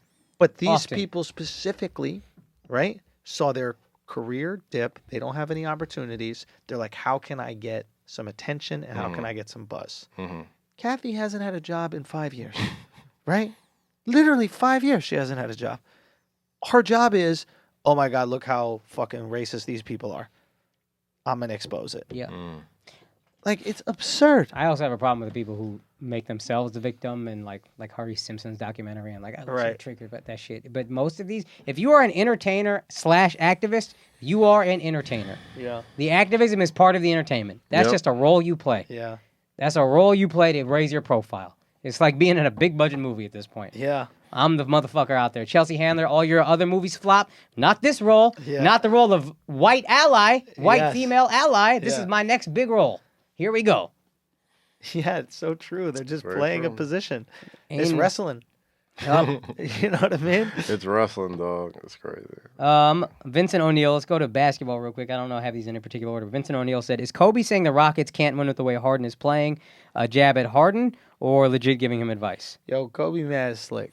'Cause Kobe y'all got a lot saw of this- fucking nerve. Y'all saw this interview, right? And he goes, how do you feel about what's happened with Harden? He goes, yeah, it's amazing, but there's no way they can win like that. I mean, especially in the playoffs, you can start to scheme for that. You just can't win. You need more movement. You need more of these things, right?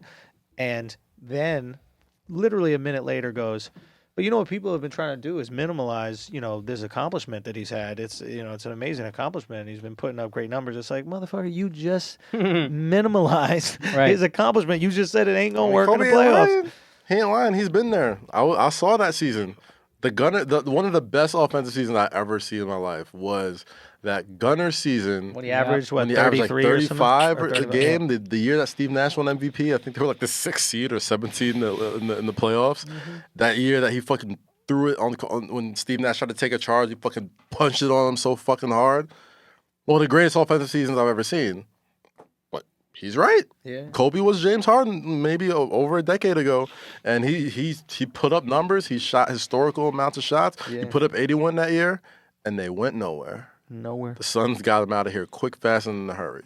And yeah, the years between Shaq and Powell was just Kobe gunning, Yeah. and it never worked. Never worked. He's not wrong. He's I think not we wrong all at agree all. with him. Wow. You know, it's yeah. I mean, that's it. I He don't gets really. it. No, he gets it. I mean, like he didn't get another championship until he got some help, and he wasn't being the gunner anymore until Pau Gasol came, Lamar Odom, Ron Meta World Peace, all these guys. Like Yeah. that was the next time he won a chip. need So help. yeah, he was there. He's not. I don't think it's shade. It's like, bro, it's truth. I've been there, bro. Yeah. I was the nut for like 4 seasons until I got some help. So That's a funny Kobe story. Somebody told, I forget, but he's going to the basket. They call a foul, and they say it was on the pass. mm. And Kobe goes to the ref, and he goes, on the pass. You know, He goes, on the pass? I haven't passed all game. Son, as a and the ref, refs are just like, what do you say to that? What do you say to that? It's amazing, right? Like, you've been watching the whole game. You know he ain't passed. I respect it. Yeah, it's I comic. respect the honest. Chris Spencer had a joke when I lived out in LA when I started there. He said, you know how Magic, he said invented, but I think he should have said, like, you know how Magic perfected the no-look pass? Yeah. Kobe invented the no-pass look. Kobe, I'm open. Yes, you are. That's funny. Oh, fuck, man. All right, Tazal Nayak has a question. If there was one historical sporting event you could be at on the sideline for, which one would it be? Ooh, that's a good that's a good question. That's a good question. It's a good Guys. question. Past or present? Doesn't matter. Past or Any? present. Any historical sporting event. I would go Cowboys' first Super Bowl in the 90s, obviously, because that's when I just started watching football. That's the start of the dynasty. Jimmy's there. It's great. That's easy for me. 52-17. Fair enough. Yeah. God, that's such a hard question. I would love to have been like ringside for a Tyson fight. Ooh. Like, I would love to see. I would love to see like Tyson in his prime, fucking coming down. I mean, the that's a aisle. 60-second fight. Bro, I would love to be there. Right. Like that. Like to this day, still, like there's never boxing has never been like more mythologized to me than a Tyson fight. Yeah. Where it's like you got to get there early or else you might fucking miss it. Yeah. And a lot of times you did fucking miss it Yeah. because he was knocking motherfuckers out that quickly. Yeah. So I'd say either a Tyson fight or like I would just love to go to like a Super Bowl one day. You know what I mean? Or game 7. Was it game 7 or game 6? Game 6, Heat Spurs, Ray Allen corner 3. Game I would love 6. to be there. Fuck. I would love to be there, Fuck, bro. man. That shit Alright. was, That's a good one. All right. I would choose the United States first World Cup victory. men's. Of course. Okay. Fuck about these ladies kicking around the ball. Like, the women are actually pretty good. Like nobody cares. That's fine. Fuck. I want to be there when we win our first World Cup. Just so I can look at all these people who really care about kick football and laugh in their stupid faces They're stupid kick football faces. as America dominates their passion. You know, it's like You're saying if making someone else's wife come in front of them. Jesus Christ. Do you know what I mean? It's like you're just watching your wife get fucked by me. She's squirting all over the place. I'm taking it, wiping it on your face. Like, look how wet she is. Like, I don't like this. I don't even like this bitch. there you go. fucking them out. Damn, your wife be moist, bro. Oh, man. Jesus Oh, Christ. I'm putting her butt. Should you you put tried it in her this? butt? You've tried I'll put it right in her butt. Cucking them out. That's Oh, it. God. Just cuck them out. The world cuck. And just cuck them out. Right You in talking front about of a them. final or just the first match we ever won? This No, is no, past- we've won a match before. Yeah. I'm talking about winning the Like winning World the Cup the final, gold winning the medal. actual The hypothetical. trophy. Oh, yeah. yeah. Just taking the trophy, putting it somewhere, not even caring. Do you know what I mean? Just tipping it over. Okay, so hypothetical. All right, Yes. hypothetical. Get me the. I'll have to say Knicks championship. I would have to say the clinching game in the Garden. Yeah. Knicks championship. I don't care if I'm 35 or 85. I don't know which one of these is more unrealistic. Bro, Get me courtside. Starting small forward Zion Williamson. You know what? I'm amazed. Think of a past game, actually, and then I'll tell you what I thought you guys would choose. Oh, you want me to? Yeah, like a real One game that I that's actually want to be there. Okay, That has happened. that game that has happened that I'd actually want to be there for. Oh, a game that I was there that I actually was at that I was like, holy shit, this is the best time of my life. That's not this at all. No. Oh. That's not. Oh, sorry about that. I'd be curious anyway. You were actually there. Yeah, I was This is actually the pipe there. Well, he's already answered the Tyson fight. It was a regular season game, Knicks versus Bulls on Easter. Yeah. When Melo hit those 2 back-to-back threes. Yeah. And oh my gosh. Big game. That's the saddest shit I ever heard in my She was life. lit though. Yeah. She was lit as Regular fuck, season bro. Regular game season game was the on best game. Easter. But the Knicks were Yeah. good. Derrick Rose was like just coming off an MVP season. He was cooking us. You couldn't pay me to leave an Easter table. All this fucking lamb sitting here. I don't even eat lamb anymore. And I still be like, nah, man, fuck it. Pass them in She was jelly. lit, bro. I'm not going to watch the fucking God Knicks damn, play that a shit regular is season sad. game. All right, what is something from the I past saw an Insanity game. that I Oh, would? that'd I be- saw an that'd be Insanity dope as game. fuck. Insanity was Let me fucking think. another. When he hit that game winner, we watched that. We were at a show that night. When he hit that fucking pull-up three. Motherfuckers do not thing. understand. From almost a half. When Lynn it was Toronto, right? When they played Yeah. Toronto, yo, motherfuckers don't understand how Jeremy Lin had the city fucking lit Oh, for like that was 3 the first weeks. time I understood I could be a Knicks fan potentially if they were ever good while I'm here. best. The And whole it wasn't- city's it on wasn't fire. It wasn't man. just the fact that it was good. It was because it was him. Yeah. This fucking He's a little China, dorky you know what I mean? motherfucker giving Kobe buckets, giving Dirk buckets, hitting game winners in Toronto. Yeah, Dirk buckets. He gave Dirk buckets. He had like 37 against the Mavericks. in I one know game. where I'd like to cooked. be. What game? I would like to be at down 3-1. What did was it game 7? Yeah, it was game 7.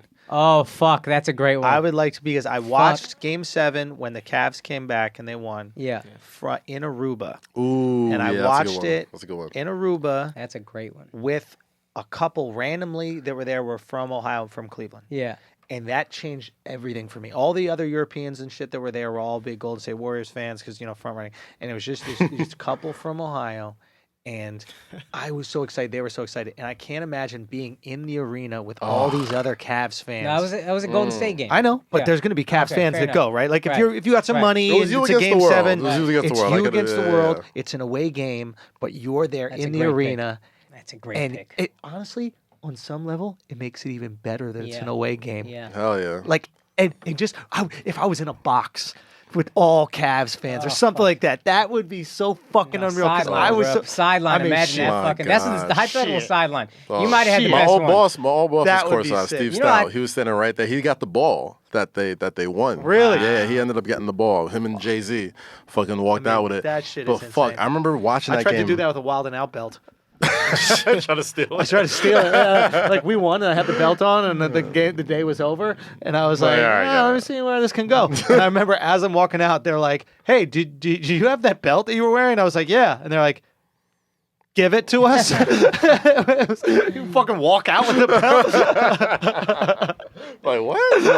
Oh my! I swore you guys were gonna pick A 4-point play? Yeah. Oh gosh, I remember where I was. I was at my mom's house with my brother, and this is back when there was no social media. So when they hit I that know shit, which one I want. Go. I fucking ran out the house. And this is back in the day. This is the beauty of before social media. When big sports moments happened, you wouldn't hop on the phone, you wouldn't do nothing. You would literally run out your house and see who else would run out their house. That's some New York shit. and I be think. like, oh shit, did you see what the fuck just happened? Like that's what happened when LJ hit that 4-point play. Me and my Right. brother ran out the house. All our friends ran out. We was like, yo, we about to win. This shit was crazy. I'd have to go in an elevator, go downstairs. Like by the time I get out of the elevator, I'm not even excited anymore. That was but the beauty of Staten Island, baby. I know- just ran out the front door. I know which one I would want to be at. I'm surprised Akaash. if you could I top know Game 7. exactly. Go ahead. And this is for a specific thing. I would love to be there at Reggie Miller's 8 points in whatever 8 seconds. in 8 seconds. At one point, you take one for the team. Let me tell you something. It would be 5 points in 8 seconds, and the Knicks would have won that game. Okay, that's what I would do if I could go back in history. I would be at that game, and I promise you, I'd pour some water on the fucking. That I'd thought find did cross my someone- mind. I couldn't think of a heartbreaking loss where like you're on the sidelines and you'd be like, "Hey yo, D up this motherfucker! What you doing? You don't know what's coming?" No, I'd look at him like, trust me. Whoever was the coach at the time? Was it Van Gundy? It was This was 94? Yeah, it was before Vegas. It was Riley. It was Riley? It was Riley. Yeah, I'd be yeah. making eye contact to Riley, and I'd tell him he's that dude. I'd be Like, it's go snitching time, on bro. everything. Just think, I could be doing anything. I could be buying lottery tickets at that time. I could be putting wagers and shit. No. Like if I'm a Spurs fan, I'm going to that game 6, and I'm being like, "Watch Allen!" Box out! Keep dunking it! Fuck! Oh man. Oh, boy. You know, I would have liked to go to P. Yankees Red Sox Aaron Boone walk off. Aaron Boone walk off home run. That'd be great. That was a fire one. We could potentially do a couple more, but I feel like Let's do one more. okay. What's that? Oh, the chicks basketball thing? Yeah, we'll save it. Yeah, we'll Oh, get we that. got it. Last one. You know what? Let me do a little shout out to Dr. Michael Spencer, I believe, Shout out Michael who Spencer. has said when we are in Charlotte, he's going to give us a free teeth cleaning that the Army provides. Oh, it's Like lit. he Let's said. do it. I'm on Smile Direct now, so I need all that shit. Yo. Dr. Michael Spencer. Oh, no, Dr. Harvey Spencer Jr. I'm sorry. Let me My get this fault. right. I'm Harvey glad I looked this Spencer up. Jr. When was the last time you got a dental cleaning? Come through when y'all are in town for All Stars so we can get you right. Of course, this is a gift from your new dentist, Dr. Harvey in there, Spencer Jr. Thank you, bro. I'm telling you, the coming Army the fuck provides. through, dog. Pulling up. Gang, gang. The Army provides, man. It's amazing how that shit works. Real talk. So thank you, my friend. Thank you, Army. Gifting. So thank you guys, man. We're Appreciate gonna help y'all. out, man. We're gonna bring some motherfuckers through. We're gonna bring some motherfuckers through. Helped out his dentistry thing. And I think is that it, or is anything? I mean, we got guys. We gave you a long one. This was a good one. That's a long Thank one. y'all It's a so long much. 2-part. This is long and It's a long strong. 2-part. Thank y'all so much for being part of this, helping this Army grow. As keeping it always, tight, shout out to the Discord. expanding. Shout out to the Patreon. Shout out to the Discord, man. We see y'all. Really love what we're doing, man. It's so cool. I had another guy just reach out to me about taking pictures of some shows. I think it was in Raleigh or maybe it was Charlotte. I forget. And absolutely, man. If there's anything that I can do to help you guys, I try to do it as much as I can. I'm sure Akaash and Kaz feel the same way. Yep. And help again is providing opportunity. Providing.